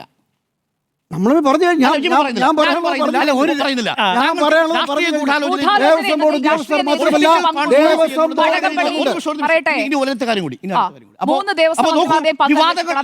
ഇതാണ് വിവാദങ്ങളുടെ അവസ്ഥ. നമ്മൾ സ്വർണ്ണക്കടത്ത് എങ്ങനെ ചർച്ച ചെയ്തോ? മുഖ്യമന്ത്രിയുടെ ഓഫീസിൽ നിന്ന് വിളിച്ചു എന്ന് പറഞ്ഞ ആളുടെ പേര് K. സുരേന്ദ്രനാ. തെളിവ് കൊടുത്തിട്ടുണ്ടോ സുജയ് ഇന്നേ വരെ? അത് സുരേന്ദ്രനോട് ചോദിക്കണം. സുരേന്ദ്രനോട് ചോദിച്ചോണ്ടിരിക്കുക. മുഖ്യമന്ത്രിയുടെ ഓഫീസിൽ നിന്ന് വിളിച്ചാണ് സ്വപ്ന സുരേഷിന്റെ സ്വർണ്ണക്കടത്തുമായി ബന്ധപ്പെട്ട വിവരത്തിൽ ആദ്യം ഇടപെട്ടതെന്ന് പറഞ്ഞത് ഇവിടുത്തെ BJP നേതാവാ. ഇതാണ് ഞാൻ പറഞ്ഞത്. ഇത് കേരളത്തിലെ ജനങ്ങൾ വിശ്വസിക്കാതെ പോയതുകൊണ്ടാണ് 2021 കിട്ടിയത്. അത് മാത്രമല്ലേ, ഒരു സർക്കാരിന്റെ ഭരണവിരുദ്ധ വികാരത്തെ നിങ്ങൾ എങ്ങനെയാണ് അളക്കുന്നത്? ഈ സർക്കാരിലെ ഏത് മന്ത്രിക്കെതിരെയാണ് വളരെ ക്രെഡിബിളായി ജനങ്ങൾ വിശ്വസിക്കുന്ന രീതിയിൽ ഒരു അഴിമതി ആരോപണം ഉന്നയിച്ചിട്ട് അത് തെളിയിക്കാൻ സാധിച്ചിട്ടുള്ളത്? ഒരെണ്ണം. നമ്മൾ ശബരിമല കഴിഞ്ഞോ? ഒരെണ്ണം. അല്ല, പറയൂ, താങ്കൾ പറയൂ. ഏതെങ്കിലും മന്ത്രിക്കെതിരെ ശബരിമലയല്ലല്ലോ വിഷയം. ശബരിമല ഒരു വിഷയമാണ്. ശബരിമല ഒരു വിഷയമാണ്. ഒരു കാര്യം ചോദിച്ചോട്ടെ. ഒരു രാഷ്ട്രീയ ഈ ചർച്ചയിൽ അങ്ങനെ ഒരു കേസില്ല. എന്റെ ചോദ്യം ഇതാ, ഞാൻ 3 പോയിന്റേ ഉള്ളൂ, അത് ഞാൻ പറയട്ടെ.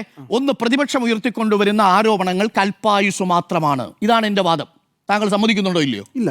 എങ്കിൽ പറയൂ, പ്രതിപക്ഷം ഉയർത്തിക്കൊണ്ടുവന്ന ഏത് ആരോപണമാണ് ഇപ്പോഴും നമ്മൾ പൊതുമധ്യത്തിൽ ചർച്ച ചെയ്ത് കഴിഞ്ഞ 5 വർഷമായി ചർച്ച ചെയ്ത് തെളിവ് സഹിതം ഈ സർക്കാരിനെ പ്രതിക്കൂട്ടിൽ നിർത്തുന്നത്? അങ്ങനെയാണ് ഞാൻ തിരിച്ചൊരു കാര്യം ചോദിക്കട്ടെ. പറയൂ. 2011-14 ഏതെങ്കിലും ആരോപണം അന്വേഷിച്ച് തെളിയിക്കപ്പെട്ടിട്ടുണ്ടോ? ഇത് പറയൂ. അതാ പറഞ്ഞത്. ഇത് പറയൂ. ഏതാണ് പ്രതിപക്ഷത്തിന്റെ എക്സാലോജിക്കിന്റെ കേസ്? എക്സാലോജിക്കിൽ കഴിഞ്ഞ ആഴ്ച നന്നായി പറഞ്ഞത്. എക്സാലോജിക്കിന്റെ കാര്യത്തിൽ വിജിലൻസിന്റെ കോടതിയുടെ കണ്ടെത്തൽ എന്താ? വിജിലൻസ് കോടതി അല്ലെന്ന്, SFIO ആണ്. SFIO ആണ്. വിജിലൻസ് കോടതി അത് കഴിഞ്ഞു. SFIO ആണ്. എക്സാലോജിക്കും CMRL-ഉം തമ്മിലുള്ള വിഷയത്തിലല്ലേ അഴിമതി വരിക?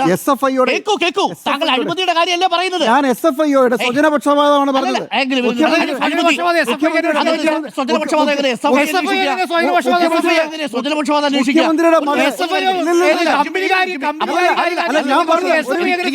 മുഖ്യമന്ത്രിയുടെ സമയമുള്ളൂ. അഴിമതി ആരോപണം. മുഖ്യമന്ത്രിയുടെ മകൾ വെറുതെ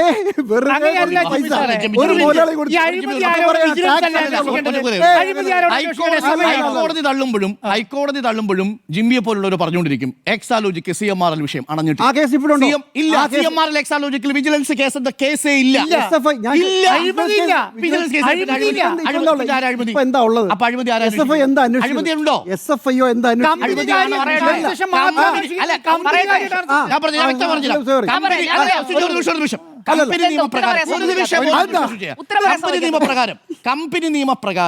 കമ്പനി നിയമപ്രകാരമുള്ള ഡയറക്ടർ ബോർഡുമാരുടെ വിഷയങ്ങളാണ് SFIO അന്വേഷിക്കുന്നത്. എന്താ വിഷയം? കേക്കൂ.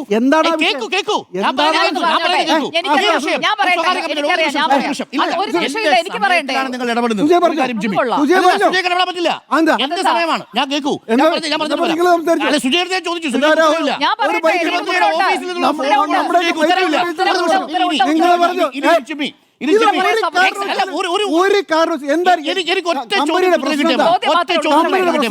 ഒറ്റ ചോദ്യത്തിന് ഉത്തരം കിട്ടിയാൽ മതി.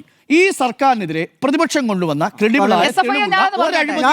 ഞാൻ പറയുന്നു ഈ കേരളം കണ്ട ഏറ്റവും വിശ്വസനീയമായ കാര്യമാണ് ഡാഡിയുടെ മകൾക്ക് ഒരു കമ്പനി മുതലാളി ചുമ്മാ കുറച്ച് പൈസ കൊടുക്കണം. അവസാനം മുഖ്യമന്ത്രി ഡിഫൻസ് ആണ് പറയുന്നത് അത് ടാക്സ് അടച്ചല്ലോ. ശരി, ഇത് അന്വേഷിക്കേണ്ടത് ആരാണ്? ഈ കേസ് അന്വേഷിക്കേണ്ടത് ആരാണ്? അഴിമതി കേസ് അന്വേഷിക്കേണ്ടത് ആരാണ്? കേട്ടില്ല. ഈ അഴിമതി കേസ് അന്വേഷിക്കേണ്ടത് ആരാണ്? കേരളത്തിൽ ഏത് സംവിധാനത്തിന് അന്വേഷിക്കാം? വിജിലൻസിന്റെ അന്വേഷണം വേണമെന്ന് ഹൈക്കോടതിയിൽ പരാതി കൊടുത്തത് നമ്മളുടെ മാത്യു കുഴൽനാടൻ. വിജിലൻസ് കോടതി തള്ളിയോ? തള്ളി. അതിനുശേഷം ഹൈക്കോടതിയിലേക്ക് പോയപ്പോ തള്ളിയോ? എന്തുകൊണ്ട്? എന്താ കാരണം? കാരണം ഇതിനകത്ത് ഒരു തരത്തിലുള്ള ലാഭവും CMRL പറ്റിയിട്ടില്ല. CMRL കമ്പനി എന്ന് പറഞ്ഞാൽ എന്താ അർത്ഥം? നിങ്ങൾ ഇങ്ങനെ പറയല്ലേ? ഇത് പ്രേക്ഷകരോട് കേൾക്കണം.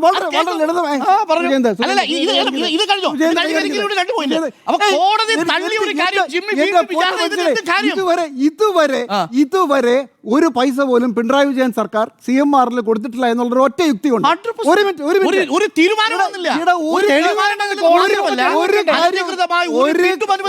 കാര്യവുമില്ലാതെ ഡാഡിയുടെ മോൾക്ക് ഒരു മുതലാളി ചുമ്മാ കൊണ്ട് കുറച്ച് പൈസ കൊടുക്കും. ഒരു കാര്യവും ജനം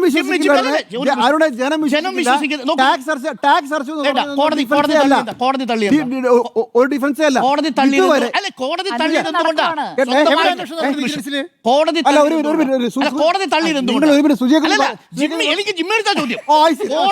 കോടതി എന്തുകൊണ്ടാണ് തള്ളിയത്? അത് പറയൂ.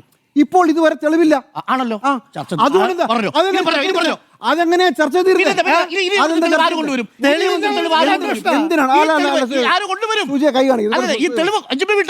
ഞാൻ വിട്ടില്ല.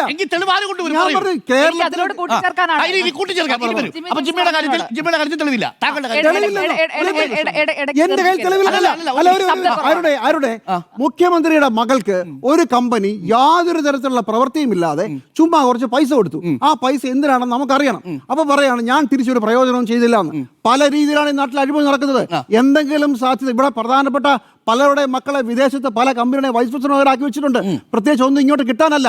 ഏതെങ്കിലും ഒരു കാലത്ത് എന്തെങ്കിലും ഒരു പ്രയോജനം കിട്ടും എന്നുള്ളത് വിചാരിച്ചുകൊണ്ട് തന്നെയാണ് ശരി, ശരി. അരിയാഹാരം ഇല്ല, ഇല്ല, കഴിക്കുന്ന ഇതൊന്നും ഇത് കോടതിയുടെ മുന്നിൽ കോടതിയൊന്നുമല്ല. നിൽക്കാത്ത ഒരു ജനങ്ങൾക്ക് നിമിഷം പോലും. ജനങ്ങൾക്ക് തെളിവ്- മനസ്സിലാവും. അല്ല, അരുൺ സാർ, അതൊന്നുമല്ല. ഒരു second, ഒരു ഒറ്റ second, ഒരു second, സുജയ, ഒരു സുജയ, അല്ലല്ല, സുജയ്ക്ക് സുജയ് ഒരു തെളിവ് കൊണ്ടുവരും. കുറെ നേരം സുജയ, സുപ്രീം കോടതി തെളിവല്ല. തെളിവ് ഇത് വളരെ വ്യക്തമായ ലോജിക്കാണ്. ആർക്കും അല്ലല്ല, അറിയാം. പറഞ്ഞു പറഞ്ഞോട്ടെ കോടതിയിൽ ഇല്ല എന്ന് താങ്കൾ പറഞ്ഞാൽ കോടതിയിലുണ്ട്. കർണാടക ഹൈക്കോടതി ഡിവിഷൻ ബെഞ്ചിൽ ഡിസംബർ 3 എടുക്കാൻ വിജിലൻസ് പോകുന്നത് കേസോ? എന്താണ്? ഡിവിഷൻ ബെഞ്ചിലല്ല, നിങ്ങൾ കോട്ട് ചെയ്യുന്ന ടി വീണ എന്ന വീണ തൈക്കണ്ടിയിൽ എന്ന വീണ വിജയൻ, പിണറായി വിജയന്റെ മകൾ വീണ വിജയൻ അന്വേഷണം തടയണമെന്ന് ആവശ്യപ്പെട്ടുകൊണ്ട് കൊടുത്ത അപ്പീലിന്മേൽ അന്വേഷണം തടയാനാകില്ല എന്ന് division bench SFIO serious fraud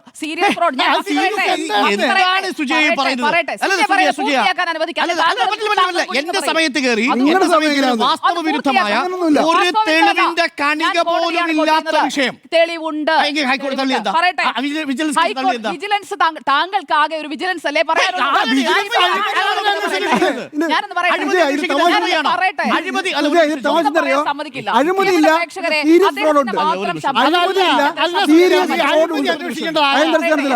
serious ഫ്രോഡാണ്. സീരിയസ് ഫ്രോഡ് അഴിമതിയുണ്ടോ? Serious fraud. അഴിമതിയുണ്ടോ? സീരിയസ് ഫ്രോഡല്ലേ അന്വേഷിക്കുന്നത്? ഒന്നും നാണില്ലല്ലോ. എന്താണ് ഈ പറയുന്നത്? ജിമ്മി, ഈ സീരിയസ് ഫ്രോഡ് എന്നത് ഉദ്ദേശിക്കുന്നത് സർക്കാർ സംവിധാനവുമായി ബന്ധപ്പെട്ട ഫ്രോഡാണോ? അതെ, ഏത് രീതിയിലും ആവാം. ഇപ്പൊ ഞാൻ ജനങ്ങളെ മണ്ടന്മാരാകല്ലേ? സീരിയസ് ഫ്രോഡ് ഇൻവെസ്റ്റിഗേഷൻ എന്ന് പറയുന്നത് ഒരു കമ്പനിയുടെ ആഭ്യന്തര മന്ത്രാലയത്തിൽ കമ്പനിയുടെ മന്ത്രാലയവുമായി ബന്ധപ്പെട്ട് കമ്പനിയുടെ റൂൾസുമായി ബന്ധപ്പെട്ടിരിക്കുന്ന കാര്യത്തിൽ വന്നിരിക്കുന്ന വീഴ്ചകളാണ്. ഒരു കാര്യം ചോദിക്കട്ടെ? കേൾക്കൂ, ഒരു നിമിഷം. കേൾക്കൂ. ഞാൻ പറഞ്ഞ അതിന് ഒരു കമ്പനിയുടെ ഡയറക്ടർക്ക് പരാതി ഉണ്ടെങ്കിൽ SFIOക്ക് പരാതി കൊടുക്കാം. അതിന് സർക്കാരുമായി ഒരു ബന്ധവും ഇല്ല. വേണമെന്നില്ല. അത്രേ ഉള്ളൂ. ബന്ധമുണ്ടെങ്കിലോ ബന്ധമുണ്ടെങ്കിലോ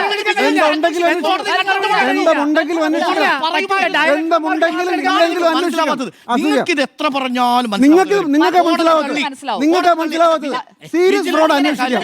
അഴിമതി ഇല്ല, അപ്പൊ വിജിലൻസ് ഒരു കാരണവശാലും ഇല്ല. അപ്പൊ കോടതി സീരിയസ് ഫ്രോഡ് അത് കുഴപ്പമില്ല. അഴിമതി നമ്മൾ കോടതി തള്ളി. കോടതി തള്ളുന്നത് സാങ്കേതികത്വമാണ്.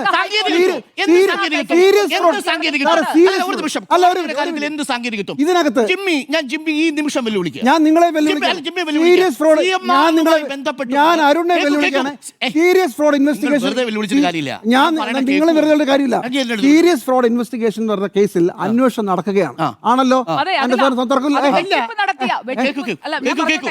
കമ്പനിയുടെ പണം കൈപ്പറ്റി സേവനമില്ലാതെ സേവനമില്ലാതെ പണം കൈപ്പറ്റി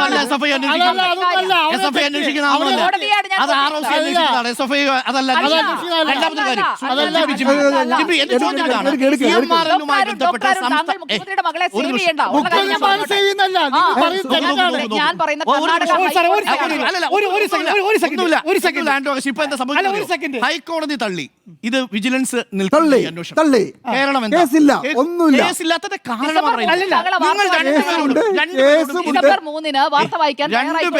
രണ്ടുപേരോടും വിനീതമായി ചോദിക്കാനുള്ള ചോദ്യം സുജയ, ഒറ്റ ചോദ്യമുള്ളൂ. എന്റെ സമയമാണെന്ന് പറയാനാണെങ്കിൽ വേണ്ട.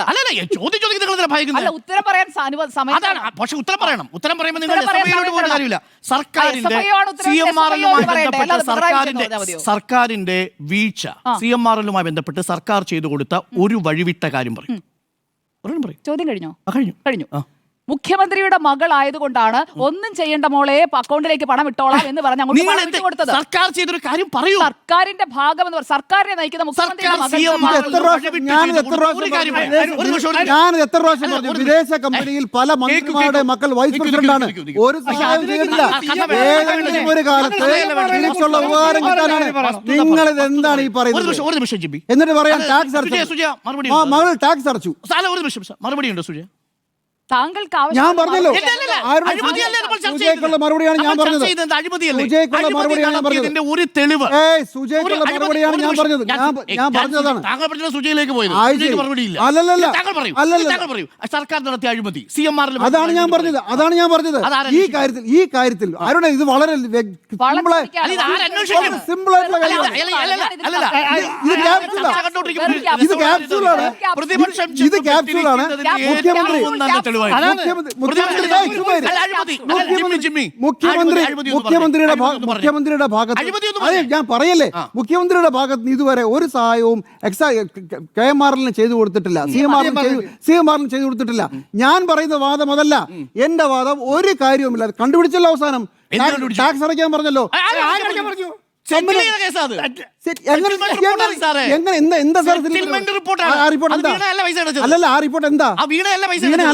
സെറ്റിൽ ചെയ്ത് ഇനി അത് ഫർദർ ലീഗൽ പ്രൊസീഡിംഗ്സ് ഉപയോഗിക്കാൻ പാടില്ലെന്ന് പറഞ്ഞു കൊടുത്ത കേസാണ്.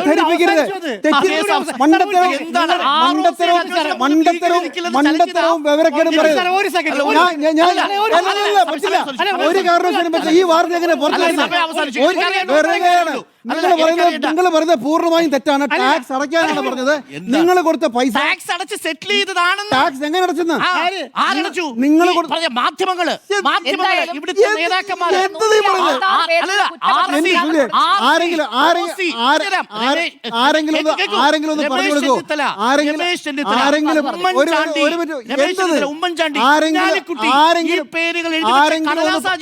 ആരെങ്കിലും ഒന്ന് പറഞ്ഞു കൊടുക്കുമോ? ടാക്സ് അടച്ചു എന്ന് പറഞ്ഞ വിവാദം ഇത് തുടങ്ങിയത് തന്നെ മുഖ്യമന്ത്രിയുടെ മകൾക്ക് കൊടുത്ത പണം ചെലവായി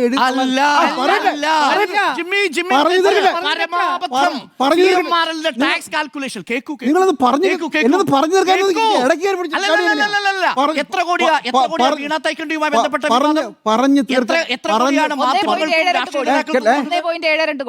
മാധ്യമങ്ങൾക്കും രാഷ്ട്രീയ നേതാക്കൾക്കും അമ്പലങ്ങൾക്കും കൊടുത്തത് എത്ര കോടിയാ? എത്ര കോടിയാ? എന്താ പ്രശ്നം? അതുകൊണ്ട് അപ്പൊ നോക്കൂ, അപ്പൊ ഏതാ അന്വേഷിച്ചത്?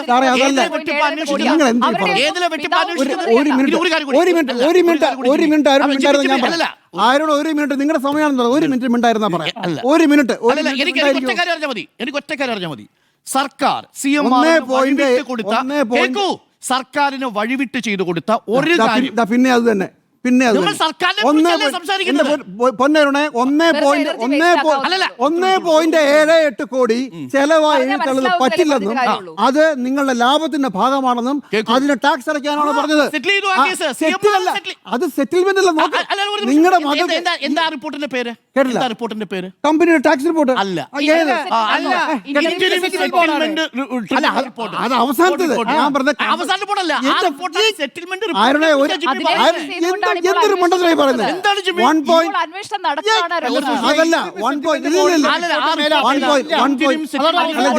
ഞാൻ പറഞ്ഞതല്ല. കമ്പനിയുടെ ആനുവൽ അക്കൗണ്ടിൽ 1.78 crores ചെലവായി എഴുതി തള്ളി. ഇത് പറ്റില്ല എന്ന് പറഞ്ഞു. അവസാനം കേസിന് പോയി. കേസ് ഗംഭീരമായി ആണ് സെറ്റിൽ ചെയ്ത് പറഞ്ഞത്. കേസ് തോറ്റു. എന്നിട്ട് പറഞ്ഞു ഇത്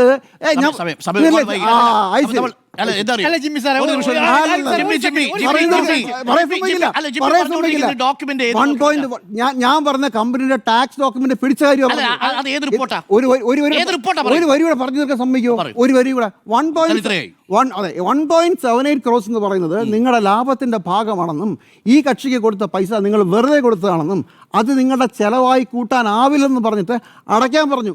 അവസാനം അടച്ചു. അതിനുശേഷം പറഞ്ഞിരിക്കുന്നത് കമ്പനിയിലെ ഉദ്യോഗസ്ഥർ പറഞ്ഞതിന് വിരുദ്ധമായി കമ്പനി മാനേജ്മെന്റ് പറഞ്ഞ കത്ത് പരിഗണിച്ചില്ല എന്നുള്ള വാദവും അതിൽ തന്നെ കൂട്ടിച്ചേർത്തിട്ടുണ്ട്. അതുമായി ബന്ധപ്പെട്ട് എന്നിട്ട് എന്താ പറഞ്ഞിരിക്കുന്നത്? ഇതുമായി ബന്ധപ്പെട്ട് അന്വേഷണം ഈ ഡോക്യുമെന്റ് വെച്ചുകൊണ്ടുള്ള തുടരന്വേഷണത്തിന് ഇത് ഉപയോഗിക്കേണ്ടതില്ല എന്ന് അവിടെ സെറ്റിൽ ചെയ്ത വിഷയമാണ്. എങ്ങനെ സെറ്റിൽ ചെയ്തു? ഇന്ത്യൻ സെറ്റിൽമെന്റ് ബോർഡിന്റെ റിപ്പോർട്ടിന്റെ അടിസ്ഥാനത്തിൽ അത് വീണ വിജയന്റേത് ഈ 1.78 അതിനും അപ്പുറത്ത് 68 കോടി രൂപ ഇവിടുത്തെ വിവിധ ഉദ്യോഗസ്ഥന്മാർക്ക് ഇവിടുത്തെ രാഷ്ട്രീയ നേതാക്കൾക്ക് ഒക്കെ കൊടുത്തതിന്റെ കണക്കുകൾ അതിനകത്തുണ്ട്. അതിലെങ്ങും അന്വേഷണം ഇല്ല. ഇനി ഒരു കാര്യം കൂടി ഞാൻ ചോദിച്ചോട്ടെ ജിമ്മിയുടെ ഒന്ന്, ജിമ്മിക്ക് അഴിമതിയുടെ കാര്യം ഇതുവരെ തെളിയിക്കാൻ പറ്റിയിട്ടില്ല. എന്റെ കേസ് അഴിമതി അല്ലല്ലോ.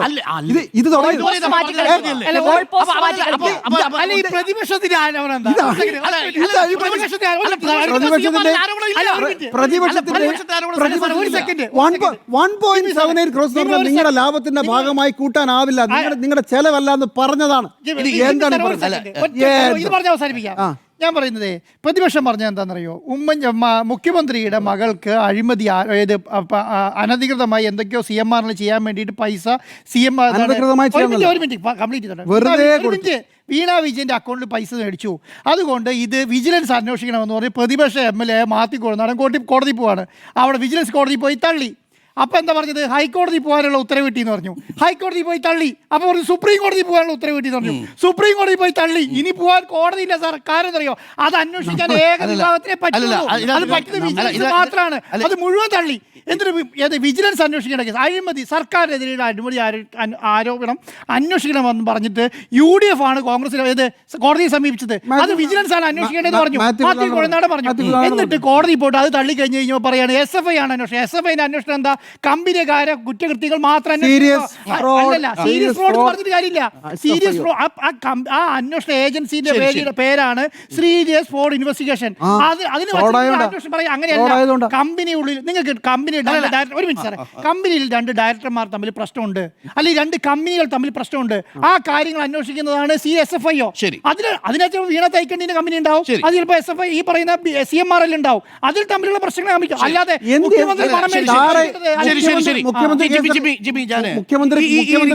ജിമ്മി പറഞ്ഞ ഈ ഇന്ത്യൻ സെറ്റിൽമെന്റ് ബോർഡ് റിപ്പോർട്ടാണ് എന്റെ കയ്യിലിരിക്കുന്നത്. ഞാൻ ഉന്നയിച്ച കേസ് ഈ റിപ്പോർട്ടിനെ കുറിച്ചല്ലേ പറയുന്നത്? ഞാൻ പറഞ്ഞത് ടാക്സിലാണ് ഈ സെറ്റിൽമെന്റ് ബോർഡ് റിപ്പോർട്ടാണ്. ആ സെറ്റിൽമെന്റ് ബോർഡ് റിപ്പോർട്ടിലെ 16ാമത്തെ പേജ് മീഡിയയ്ക്ക് കൊടുത്തിരിക്കുന്നത് 16,43,00,000. വിവിധ ക്ഷേത്രങ്ങൾക്ക് കൊടുത്തിരിക്കുന്നത് 17,47,00,000. അതർ എക്സ്പെൻസ് എന്ന ഹെഡിൽ രാഷ്ട്രീയ നേതാക്കൾക്കടക്കം കൊടുത്തിരിക്കുന്നത് 39,47,00,000. ഇനി അതിന്റെ പേജ് നമ്പർ 19, പേജ് നമ്പർ 20 എത്തുമ്പോൾ this is a rough note maintained by me for on references. അതിൽ പറഞ്ഞിരിക്കുന്ന നേതാക്കളുടെ പേരുകൾ കുഞ്ഞാലിക്കുട്ടി, ഉമ്മൻചാണ്ടി, പിണറായി വിജയൻ, ഇബ്രാഹിം കുഞ്ഞ്, രമേശ് ചെന്നിത്തല. എന്നതിൽ പറഞ്ഞിരിക്കുന്നത് the evidence seized statement record from the key persons during the course of search of reversal of the following. നോക്കൂ, there are huge payment running into crores of various politicians, government servants, trade union leaders, media houses. അന്വേഷണം എവിടെ? അതാ പിണറായി വിജയനെതിരെ അന്വേഷിക്കണം. ഞാനിത് SFIO ഞാനൊന്ന് വായിക്കാം. SFIO അവസാനമായി കൊടുത്ത അവരുടെ ഡോക്യുമെന്റ് ഞാൻ വായിക്കാം. The prosecution case is that the firm made a fraudulent payment of 2.7 crore to Ms. Veena and Exalogic, here now defunct IT Solutions Company. Mrs. Veena and her company are identified as beneficiaries of the illegal deal in the final complaint. It spans approximately.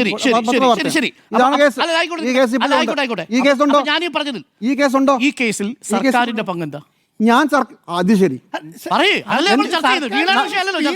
നമ്മുടെ വിഷയം മുഖ്യമന്ത്രിയുടെ മകളാണ്. ആദ്യം പോലെ പറയാം, മുഖ്യമന്ത്രിയുടെ മകളാണ്.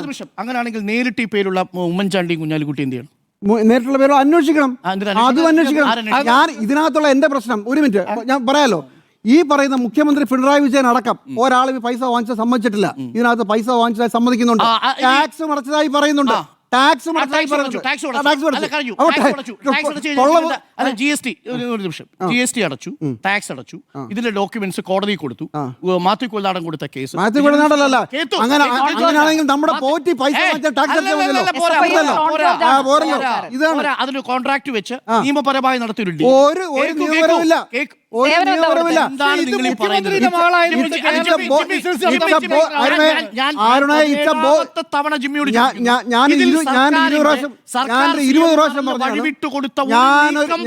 ഞാനൊരു 20 പ്രാവശ്യം പറഞ്ഞു കാണും.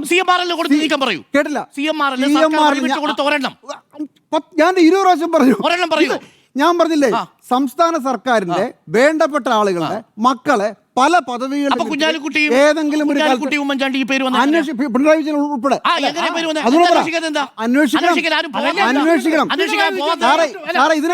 നേരിട്ട് മേടിച്ചു എന്ന് പറഞ്ഞിട്ട് അത് അന്വേഷിക്കാതെ മകള് വാങ്ങിച്ചു, മകൾ ടാക്സ് അടച്ചു, മകള് വാങ്ങിച്ചു, ടാക്സ് അടച്ചു. എന്ന് മാത്രമല്ല 2018 പിടിച്ച രേഖ 2022 പൂട്ടിയും വെച്ചു. 2018 പിടിച്ച രേഖ 2022 വരെ പൂട്ടിയും വെച്ചു.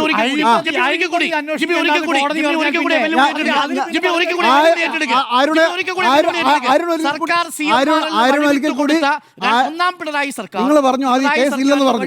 ഞാൻ ഈ കേസ്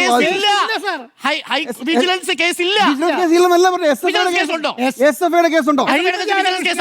SFIയുടെ കേസുണ്ടോ? സീരിയസ് ഫ്രോഡാണ്. സീരിയസ് ഫ്രോഡാണോ? സീരിയസ് ഫ്രോഡാണോ? സർക്കാരിനെതിരെ അല്ല ഞാൻ പറഞ്ഞല്ലോ. സർക്കാരല്ല സർക്കാരിന്റെ ഫൈൻഡിംഗ് സർക്കാരല്ല. വന്നാൽ മറ്റ് സർക്കാരിന്റെ ഒരു നിമിഷം. നിങ്ങൾക്ക് അത് ഇനി അടുത്തത്. ഏറ്റെടുത്ത് അന്വേഷിക്കാൻ ഇനി പറ്റില്ല. അടുത്തത്. ഇനി അടുത്തത് സർക്കാരിന്റെ അല്ലേ? ഇനി അടുത്തത് അതിനാണ് പിന്നെ ജിമ്മി ഇനി ഇത്രയും സമയം എന്റെ അരുണേ ആര് എന്ത് പറഞ്ഞത് ഞാൻ ഒരൊറ്റ പോയിന്റാണ് പറഞ്ഞത്. സർക്കാരിനെതിരെയുള്ള അഴിമതി എന്ന് പറഞ്ഞാൽ സർക്കാർ എന്തെങ്കിലും സഹായം ചെയ്തു കൊടുത്തു എന്നുള്ളത് മാത്രമല്ല, മുഖ്യമന്ത്രിയുടെ മകൾക്ക് കേട്ടില്ല കോടതി പറഞ്ഞോ? എന്റെ ആരോണോ പറഞ്ഞത്? നിങ്ങളുടെ ആരോപണം ആരോപണം അല്ലെന്ന് ചങ്ങാതി. നമ്മൾ പറയുന്നത് കോടതി വിധി വസ്തുത. കോടതി വിധി അഴിമതിയാണ്. നിങ്ങൾ എന്തീ പറഞ്ഞത്? ഈ സർക്കാർ അഴിമതി നടത്തിയിട്ടുണ്ടോ? ജിമ്മി പറയുന്നത് ജിമ്മി ആരോന്തീ പറയുന്നത്? കോടതി വിധി പ്രകാരം അഴിമതി ഉണ്ടോ? അഴിമതി ഉണ്ടോ? അഴിമതി ഉണ്ടോ? സീരിയസ് ഫ്രോഡ് ഉണ്ടോ? സീരിയസ് ഫ്രോഡ് അഴിമതിയാണോ? സർക്കാരിന്റെ അഴിമതിയാണോ? സർക്കാർ എന്താണ് ഈ വീണ്ടും വീണ്ടും തിരിക്കുന്നത്? എനിക്ക് ഞാൻ ഒറ്റ ഒരു പറഞ്ഞ് അവസാനിപ്പിക്കുകയാണ്. മുഖ്യമന്ത്രിയുടെ മോളെ കുറിച്ച് ചോദിച്ചാൽ അപ്പോഴേ സർക്കാർ പറയും, സർക്കാരിനെ ചോദിച്ചാൽ വേറെ പറയും. സീരിയസ് ഫ്രോഡ് ശരിക്കും നല്ലപോലെ സർക്കാരിന് വേണ്ടി നല്ലപോലെ എല്ലാം കൊണ്ടിട്ട് നോക്കൂ. ഒന്നാം ഡിസംബർ 3-ന് കർണാടക ഹൈക്കോടതിയിൽ നിന്ന് ഉത്തരവ് വരും. ഡിസംബർ 3-ന് കർണാടക ഹൈക്കോടതിയിൽ നിന്ന് ഉത്തരവ് ഒരു വരും. നിമിഷം സുജയ. ഒന്നാം അപ്പോഴെങ്കിലും താങ്കൾ സമ്മതിച്ചാൽ മതി. സ്വർണ്ണക്കടത്തുമായി ബന്ധപ്പെട്ട് നിർണായകമായ ഫോൺ കോൾ മുഖ്യമന്ത്രിയുടെ ഓഫീസിൽ നിന്ന് വന്നു എന്ന് പച്ചക്കള്ളം പറഞ്ഞു. പ്രിൻസിപ്പൽ സെക്രട്ടറി ജയിലിൽ കിടന്ന് വെറുതെയാണോ? പച്ചക്കള്ളം. പ്രിൻസിപ്പൽ സെക്രട്ടറി ജയിലിൽ കിടന്ന് വെറുതെയാണോ? ആ സ്വപ്ന സുരേഷിന് ജോലി അല്ല, ശിവശങ്കരൻ ജയിലിൽ കിടന്നു. ശിവശങ്കരൻ ജയിലിൽ കിടന്നു.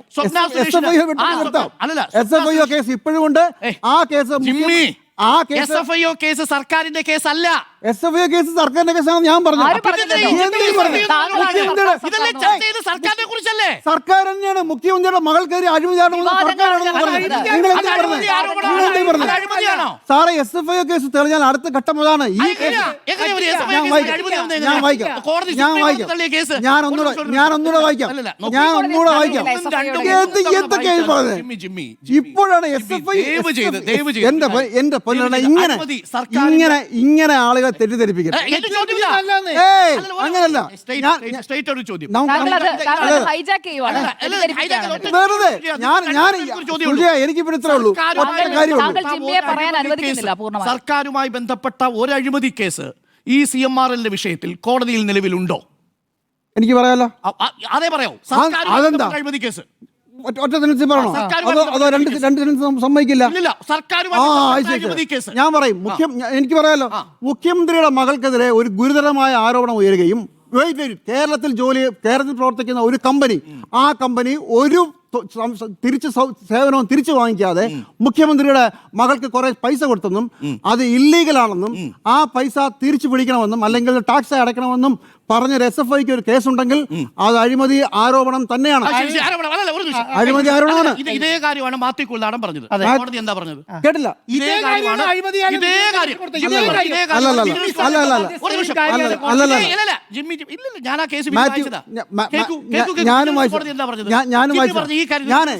ഞാനേ ഈ ഒറ്റ കാര്യത്തിൽ ഒരു മിനിറ്റ് SFIO എന്താ നിങ്ങൾ ചോദിച്ചു? എനിക്കും അറിയാവുന്ന കാര്യം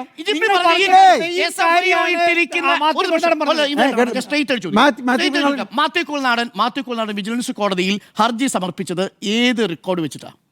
താങ്കൾ പറഞ്ഞു SFIയുടെ കോടതി പറഞ്ഞത്? കോടതി പറഞ്ഞു സർക്കാരിന്റെ ഭാഗത്ത് നിന്ന് എന്തെങ്കിലും ഒരു സേവനം ഇയാൾക്ക് ചെയ്തു കൊടുത്തതായി കണ്ടുപിടിച്ചിട്ടില്ല. അതുകൊണ്ട് പറ്റില്ല. പക്ഷേ എന്റെ പ്രശ്നം നിങ്ങൾ ഞാൻ തിരിച്ചു ഡയറക്ടർ ബോർഡിന് നഷ്ടമുണ്ടായി എന്ന് സമ്മതിച്ചു. ഡയറക്ടർ ബോർഡിന് നഷ്ടമല്ല, വെറും നഷ്ടമല്ല. അയ്യേ, എന്താ നഷ്ടം? ഡയറക്ടർ ബോർഡിന് എന്താ നഷ്ടം? പറഞ്ഞു ഡയറക്ടർ ബോർഡ് എന്താ നഷ്ടം? ഡയറക്ടർ ബോർഡ് എന്താ നഷ്ടം? ഇത് നമ്മൾ ചർച്ച നീട്ടിക്കൊണ്ട് വരിക. പ്രതിപക്ഷം എങ്ങനെയാണ് ആടിനെ പട്ടിയാക്കുന്ന അറിയാൻ വേണ്ടി. അതേ സാധനം ഭരണപക്ഷം എങ്ങനെയാണ് ആടിനെ പട്ടിയാക്കുന്നത്? ശരി ജിമ്മി, ശരി. ഈ സർക്കാരുമായി ബന്ധപ്പെട്ട വിഷയത്തിൽ അഴിമതി നിലനിൽക്കുമോ നിലനിൽക്കില്ലയോ ഈ കേസുമായി ബന്ധപ്പെട്ട് ജിമ്മി കൊണ്ടുവന്ന രേഖകളുടെ അടിസ്ഥാനത്തിൽ കോടതി എന്താ പറഞ്ഞത്? വിജിലൻസ് കോടതി, ഹൈക്കോടതി, സുപ്രീം കോടതി കേസ് നിൽക്കുമോ ഇല്ലയോ? അതാ ഞാൻ തിരിച്ചു പറഞ്ഞത്. ഞാൻ പറയുന്നത് കേൾക്കാൻ നിങ്ങൾ തയ്യാറാണല്ലോ. ഞാൻ തയ്യാറാണല്ലോ. സർക്കാരുമായി ബന്ധപ്പെട്ട് പറയണം. അതാ സർക്കാരുമായി ബന്ധപ്പെട്ട് തന്നെ പറയുന്നത്. മുഖ്യമന്ത്രിയുടെ മകൾക്ക് ഈ കാര്യത്തിൽ പ്രത്യേകിച്ച് ഒരു പണി അവർ ചെയ്തിട്ടില്ല. അത് എസ്റ്റാബ്ലിഷ്ഡ് ആണല്ലോ. അതുകൊണ്ടാണ് അല്ലല്ല established അല്ല. അതെന്താ? അല്ലല്ല established അല്ല. ആ റിപ്പോർട്ട് വായിച്ചു നോക്കുക. അതെന്താ? ഉദ്യോഗസ്ഥരുടെ ചില പണികളിൽ നിന്ന് മനസ്സിലാകുന്നില്ല. എന്നാൽ ഇതുമായി ബന്ധപ്പെട്ട് ടാക്സ് അവരല്ല കമ്പനി ടാക്സ് കമ്പനി സേവനം എന്താണെന്ന് ഇതുവരെ വീണ റിപ്പോർട്ട് ചെയ്തിട്ടില്ല. അല്ലല്ല ഇതുവരെ സത്യവാങ്മൂലം കൊടുത്തിട്ടില്ല. സേവനം എന്താണെന്ന് വീണ ഇതുവരെ പറഞ്ഞിട്ടില്ല. ആരോട് ഞാൻ 2 ദിവസം തരാം. വീണയുടെ സേവനം എന്താണെന്ന് അരുൺ സാർ പറഞ്ഞാൽ മതി. വീണ കൊടുത്ത സേവനം എന്താണെന്ന് അരുൺ സാർ അഴിമതിയല്ല. പറഞ്ഞാൽ മതി. മുഖ്യമന്ത്രിയുടെ മകൾക്ക് എന്ത് സേവനമാണ് മുഖ്യമന്ത്രി മകൾ എന്ത് എന്ത് സേവനം സേവനം കൊടുത്തേ? എന്ത് സേവനം ഇതുവരെ പറഞ്ഞില്ലല്ലോ. ഇതുവരെ പറഞ്ഞില്ലല്ലോ. ആ സേവനം താങ്കൾ പറയൂ. ഇതുവരെ പറഞ്ഞില്ലല്ലോ. എന്ത് എന്താണ് സേവനം? സേവനം? താങ്കൾ പറയൂ. പിള്ളേരുടെ സ്കൂളിലെ ഐടിക്ക് സോഫ്റ്റ്വെയർ എടുക്കുന്ന കമ്പനി മണൽവാറിലെ കമ്പനിക്ക് കൊണ്ട് സോഫ്റ്റ്വെയർ ചെയ്യുന്നത് ഒരു ട്രിവിലൈസ് പോലെ അല്ല, ഇതേ കാര്യം സേവനമില്ല.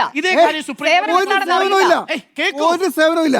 ഇങ്ങനെ പറഞ്ഞോണ്ടിരിക്കുക. നിങ്ങൾ ഇതിനെ പറയും. താങ്കൾ സർക്കാർ സേവനം നടത്താതെ വീണയുടെ സേവനം പറയൂ. സുപ്രീം കോടതിയിൽ പോയതിനു ശേഷം ഈ വിഷയത്തിൽ എന്താ വിധി വന്നത്? ഈ തെളിവുകൾ വീണ തൈക്കണ്ടി എക്സാലോജിക് കമ്പനി തെളിവുകളില്ലാതെ അല്ലെങ്കിൽ സേവനമില്ലാതെ പ്രതിഫലം വാങ്ങി SFIയുടെ അന്വേഷണമുണ്ട്. ജിമ്മി പറഞ്ഞ് 2 കാര്യം കോടതി പോയതല്ലേ? അതിന്റെ ഭാഗമായി കോടതി ചോദിച്ചു, ഇതിനുമായി ബന്ധപ്പെട്ട് സർക്കാരിന്റെ ഭാഗത്തുനിന്ന് വഴിവിട്ടൊരു നീക്കമുണ്ടായോ? അതിന് തെളിവ് കൊടുക്കാൻ സർക്കാർ തിരിച്ചെന്ത് അതല്ല ഞാൻ പറഞ്ഞു. ഞാൻ ജിമ്മിക്ക് കൊടുക്കാൻ പറ്റുമോ? നിങ്ങൾ ഇത് പറ. ജിമ്മിക്ക് കൊടുക്കാൻ പറ്റുമോ? ഇപ്പോ നിങ്ങൾക്ക് ഇത് പറയാൻ പറ്റുമോ? എന്ത് സേവനം തിരിച്ചു കൊടുത്ത് പറയാൻ പറ്റുമോ? നോക്കൂ. അതിന് ഉത്തരമില്ല. അത് മുഖ്യമന്ത്രിക്ക് പോലും അറിയില്ല. അല്ല, ഈ രണ്ട് കമ്പനികൾ തമ്മിൽ എന്ത് സേവനം വേണേ കൊടുക്കാം. സർക്കാർ ഇവർക്ക്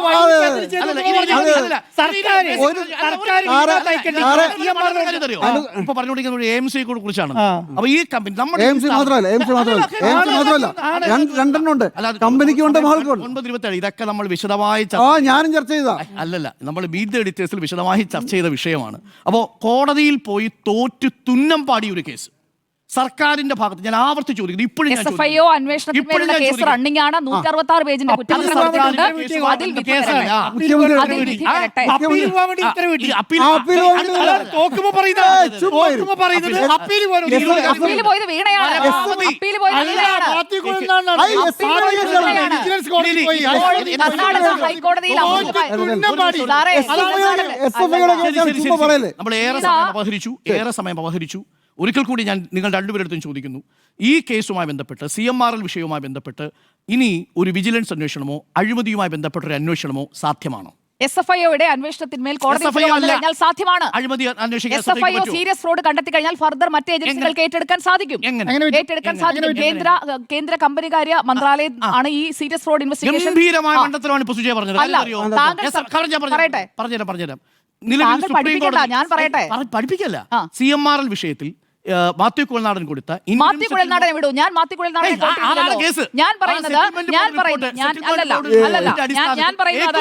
സെറ്റിൽമെന്റ് ബോർഡിന്റെ റിപ്പോർട്ടിന്റെ അടിസ്ഥാനത്തിൽ വിജിലൻസ് അന്വേഷണം വേണമെന്ന ഹർജി തള്ളി. ഇപ്പോൾ SFI അന്വേഷിച്ചുകൊണ്ടിരിക്കുന്നത് സർക്കാരുമായി ബന്ധപ്പെട്ട വിഷയമല്ല, 2 കമ്പനികളുമായി ബന്ധപ്പെട്ട് ലാഭനഷ്ടങ്ങൾ. ആ കമ്പനിയുടെ ഉടമ മുഖ്യമന്ത്രിയുടെ മകൾ വീണയാണ്. നോക്കൂ, അതിന് ആഭ്യന്തര വകുപ്പ് മന്ത്രിയുടെ മകളാണെങ്കിലും അതിൽ കമ്പനികൾക്ക് ലാഭനഷ്ടം ഉണ്ടായോ എന്ന വിഷയം അഴിമതി വിഷയമായി വരുന്നത് എങ്ങനെയാണ്? മുഖ്യമന്ത്രിയുടെ മകൾ SFIയുടെ അന്വേഷണത്തെ തുടർന്ന് വിജിലൻസ് ഉത്തരവിടാൻ പറ്റും.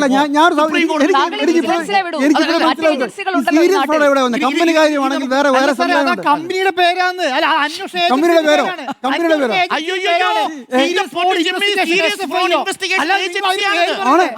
സീരിയസ് ഫ്രോഡ് ഇൻവെസ്റ്റിഗേഷൻ ഓർഗനൈസേഷൻ ഏജൻസിയാണ്. അതുകൊണ്ടാണ് സീരിയസ് ഫ്രോഡ് എന്ന് പറയുന്നത്. എന്തായി സീരിയസ് ഫ്രോഡ് നിങ്ങൾ ഉദ്ദേശിക്കുന്നത്? ഒരു കമ്പനിയിലെ ഡയറക്ടർമാരിൽ ഒരു ഡയറക്ടർ പറയുന്നു, ഇതിൽ ഞങ്ങൾക്ക് അടുത്ത കമ്പനിയുമായുള്ള എഗ്രിമെന്റ് വെച്ചപ്പോൾ ഈ കമ്പനിയുടെ ഡയറക്ടറുടെ ഷെയറിൽ ഇത്ര വ്യത്യാസം വന്നിട്ടുണ്ട്, അതുമായി ബന്ധപ്പെട്ട ഒരു അന്വേഷണം. അതൊരു വലിയ ഫ്രോഡാണ്. ആ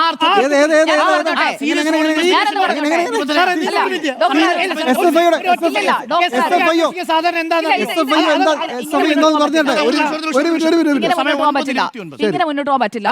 ഒരു കാര്യം ഞാൻ പറഞ്ഞോട്ടെ, ഞാൻ വളരെ വ്യക്തമായി പറയുകയാണ്. ഡോക്ടർ അരുൺ മറ്റുള്ളവരെ പറയാൻ അനുവദിക്കാതെ പറയുകയാണ്. ഈ 1 മണിക്കൂർ താങ്കളുടെ സമയമാണോ? 1 മണിക്കൂർ താങ്കളുടെ സമയമാണോ?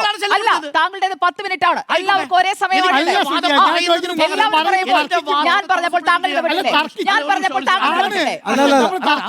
നിങ്ങൾ പറഞ്ഞില്ലേ കമ്പനി കാര്യങ്ങൾ ചർച്ച ചെയ്യാനാണ് SFIO എന്ന് പറഞ്ഞില്ലേ? വായിക്കട്ടെ SFIO എന്താണെന്നുള്ളത്. SFIO is a statutory corporate fraud investigation agency in India. മനസ്സിലായോ? കോർപ്പറേറ്റ് ഫ്രോഡാണ് എന്ന് കോർപ്പറേറ്റ് ഫ്രോഡ്. ഇത് വീണ്ടും സെപ്പറേറ്റ് എൻറ്റിറ്റി ആണ്. ആണ്. ആ entity രണ്ട് entity തമ്മിലുള്ള കമ്പനി എൻറ്റിറ്റി ആണെന്ന് എല്ലാവർക്കും അറിയാം. അതെ, നാളെ അതാണ് പഠിപ്പിക്കുക. പറയുന്നത്. കമ്പനി entity ആണെന്ന് എല്ലാവർക്കും അറിയാം. അത് കമ്പനി പ്രത്യേക അല്ല, entity ആണ്. അതാണ്. കമ്പനിക്കകത്ത് ജിമ്മി നിങ്ങളാ കുടിക്കുന്നത്. ശരി പറയൂ. Serious- SFI ഒന്നുകൂടി അത് വായിക്കൂ. ഒന്നുകൂടെ വായിക്കാനൊന്നുമില്ല. Corporate entity സർക്കാരാണോ? ഇത് വീണ്ടും ഇത് തന്നെയാണ് അങ്ങനെയല്ലേ? പറയുന്നത്. എന്റെ പൊന്ന് സുഹൃത്തുക്കളെ, ഒന്നുകൂടെ ഞാൻ പറഞ്ഞ് അവസാനിപ്പിക്കാൻ ഒറ്റ കാര്യമുള്ളൂ. നിങ്ങൾ ഈ പറയുന്നു ഈ സർക്കാർ എന്തെങ്കിലും 1 രൂപ ഈ പറയുന്ന നമ്മുടെ കർത്താടെ കമ്പനിക്ക് കൊടുത്തിട്ടുണ്ടോ? ഇല്ല, ഇതുവരെ അത് കണ്ടുപിടിച്ചിട്ടില്ല. അത്രേ ഉള്ളൂ. ഒരു വരി കൂടെ, എന്തിനാണ് പിന്നെ ഒരു വരി കൂടെ പിന്നെയും നിങ്ങൾ ഈ ചർച്ചയുടെ കണ്ടോ? സമയം ഒരു വരി കണ്ടോ? പറ. കണ്ടോ? അത് പറ്റില്ല, അത് സമ്മതിക്കില്ല. പറഞ്ഞല്ലോ. അതേസമയം മുഖ്യമന്ത്രിയുടെ മകൾക്ക് ഈ പറയുന്ന കമ്പനി കൊടുത്ത പണത്തിന് യാതൊരു തരത്തിലുള്ള സർവീസ് എന്താണെന്നുള്ള ഇതുവരെ വ്യക്തമല്ല. അതാണ് SFIO. മുഖ്യമന്ത്രിയുടെ മകളാണെങ്കിൽ അന്വേഷിക്കേണ്ട വിജിലൻസ് ആണ്. എന്ത് ഈ പറയുന്നത്? മണ്ടത്തരം പറയുന്നത്. രണ്ട് കമ്പനിയാണ്. എന്ത് വിവരക്കട ഈ പറയുന്നത്? ഒരു കമ്പനി വേറൊരു കമ്പനിയുമായി കരാറുണ്ട്. എന്ത് ഈ പറയുന്നത്? മുഖ്യമന്ത്രിയുടെ മകൾ അല്ലെന്നിരിക്കട്ടെ. കേട്ടില്ല, ആരാണ് മുഖ്യമന്ത്രിയുടെ മകളുടെ കമ്പനി? അല്ല, മുഖ്യമന്ത്രിയുടെ മകളല്ലെങ്കിൽ ഇത് അന്വേഷിക്കേണ്ടത് SFIO തന്നെയല്ലേ? ആണ്, കമ്പനിയാണെങ്കിൽ. ആണല്ലോ. കമ്പനിയാണെങ്കിൽ അന്വേഷിക്കണം. ഇനി മുഖ്യമന്ത്രിയുടെ മകൾ എന്ന് പറയുമ്പോൾ രാഷ്ട്രീയമായ ഇടപെടലെന്നല്ലേ? അത് അന്വേഷിക്കും. അല്ലല്ല, ഒരു മിനിറ്റ്. മുഖ്യമന്ത്രിയുടെ മകൾ എന്ന് പറഞ്ഞാൽ അതിൽ രാഷ്ട്രീയമായ ഗവൺമെന്റിന്റെ അധികാരമുണ്ട് എന്നല്ലേ? ഇടപെടലുണ്ട് എന്നല്ലേ? അത് അന്വേഷിക്കേണ്ടത് SFIO ആണോ? വേണമെങ്കിൽ ഉണ്ടാവാം. അതന്വേഷിക്കേണ്ടത് SFIO ആണോ? അതന്വേഷിക്കേണ്ടത് SFIO ആണോ? SFI അല്ല. അല്ലല്ലോ. മുഖ്യമന്ത്രി കേക്കൂ. അല്ലല്ല. അല്ല, കേക്കൂ. അത് അല്ലല്ല, SFIO അല്ലല്ല, അല്ലേ? അരുണേ. അല്ലാത്ത സാഹചര്യത്തിൽ വിജിലൻസ് അല്ലേ? വിജിലൻസ് അല്ലേ? അല്ല, അല്ലാത്ത സാഹചര്യം അല്ല. വിജിലൻസിന്റെ അന്വേഷണമല്ലേ സുപ്രീം കോടതി അപ്പൊ ഇതൊരു കമ്പനിയാണ്. അത് കോർപ്പറേറ്റ് എന്റിറ്റിയുടെ ആണ്. ഫ്രോഡ് അല്ലേ അന്വേഷിക്കുന്നത്? കോർപ്പറേറ്റ് എന്റിറ്റി ഫ്രോഡ് ചെയ്താൽ പിടിക്കുമോ? സർക്കാർ കോർപ്പറേറ്റ് ഫ്രോഡ് ചെയ്താൽ പിടിക്കുമോ? പിടിക്കുമല്ലോ. പിടിച്ചു കഴിഞ്ഞാൽ എന്ത് സംഭവിക്കും? കേക്കൂ, പിടിച്ചു കഴിഞ്ഞാൽ എന്ത് സംഭവിക്കും? ആ കമ്പനിയിലെ ഡയറക്ടറുമായിട്ട് ബന്ധപ്പെട്ട് സെറ്റിൽ ചെയ്യണം. അതാണ് സീരിയസ് ഫ്രോഡ്. സാറേ, അത് ശിക്ഷിച്ചാലേ കമ്പനി കമ്പനി ഡയറക്ടർ ജയിലിൽ പോവാ. അല്ല, ഈ കമ്പനി ഡയറക്ടർ കർത്തക്കെതിരെയാണ് കേസ്. കർത്തക്കെതിരെയാണ് കേസ്. ഈ സേവനം കിട്ടി പറയാൻ അധികാരം ഒരേ ഒരു പാർട്ടി. ആന്റോ ഇവർ വിചാരിച്ചിരിക്കുന്നത് എന്താണെന്ന് വെച്ച് കഴിഞ്ഞാൽ കേസ് വീണ വിജയനെ പ്രതിസ്ഥാനത്ത് നിർത്തി എന്നുള്ളതാണ്. അല്ല, CMRL-മായി ബന്ധപ്പെട്ട് CMRL നഷ്ടം വന്നു എന്ന പരാതിയിലാണ് ഈ കേസ്. അതെങ്ങനെ കേസ് വന്നത്? KSIDC-യുമായി ബന്ധപ്പെട്ട് അത് പബ്ലിക് സ്ഥാപനമാണെന്നും പബ്ലിക് ലിസ്റ്റഡ് കമ്പനിക്ക് നഷ്ടമുണ്ടാക്കി ഇങ്ങനെ ഇടപാടില്ലെന്നും ഷോൺ ജോർജിന്റെ പരാതി. ആ പരാതിയാണ് ഷോൺ ജോർജിന്റെ പരാതിയല്ല. ഇത് ആദ്യമേ കണ്ടുപിടിച്ചൊരു എന്റെ പൊന്നെ 2022 എന്ത് 2018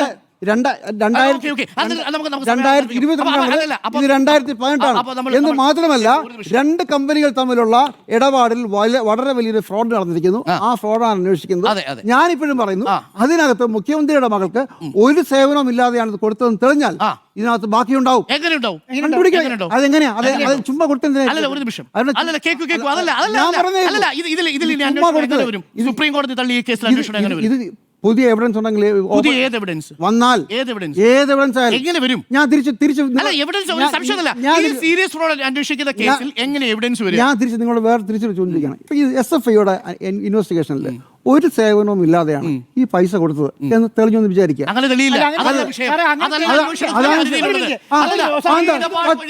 തെളിയില്ലെന്നോ? അങ്ങനെയല്ല, അത് തെളിയണമെങ്കിൽ CMRL വന്ന് പറയണം.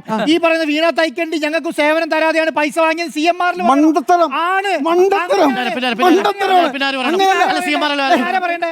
ഒരു മിനിറ്റ്. ഈ സംഭവം തുടങ്ങുന്നത് തന്നെ ഈ വീണ തൈക്കണ്ടിക്ക് ഞങ്ങൾ പൈസ കൊടുത്തു, ഞങ്ങളെ സേവനം വാങ്ങിച്ചു എന്ന് പറഞ്ഞ് ടാക്സ് ഫയൽ ചെയ്തു. അപ്പോഴാണ് പറയുന്നത് അങ്ങനല്ല, ഈ അങ്ങനെയാണ്.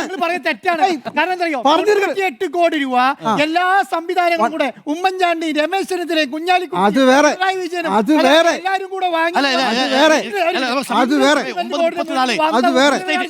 ന്യൂസ് സ്റ്റേറ്റ് നമ്മൾ ഇത് ചർച്ച ചെയ്തതിന്റെ ഒരു കാര്യം ഇതാണ്. കേരളത്തിൽ നടക്കുന്ന ചർച്ച വേണ്ടിയാണ്.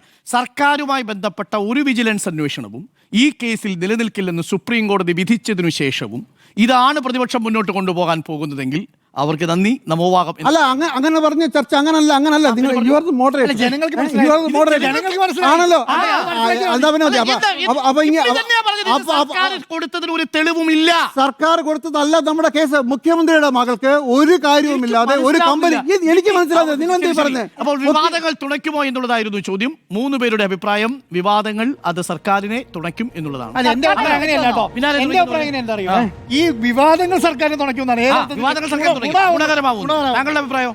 വിവാദങ്ങൾ സർക്കാരിന് തുണയ്ക്കുമെന്നല്ല, ഞാൻ പ്രതിപക്ഷത്തിന് പ്രതിപക്ഷ തുണയാകും. താങ്കളുടെ അഭിപ്രായം? ഈ വിവാദങ്ങൾ തദ്ദേശ തെരഞ്ഞെടുപ്പിൽ ഫലിക്കാനായി പോകുന്നു. ഓക്കെ, ശരി. യെസ് എന്ന് 3, നോ എന്ന് 1.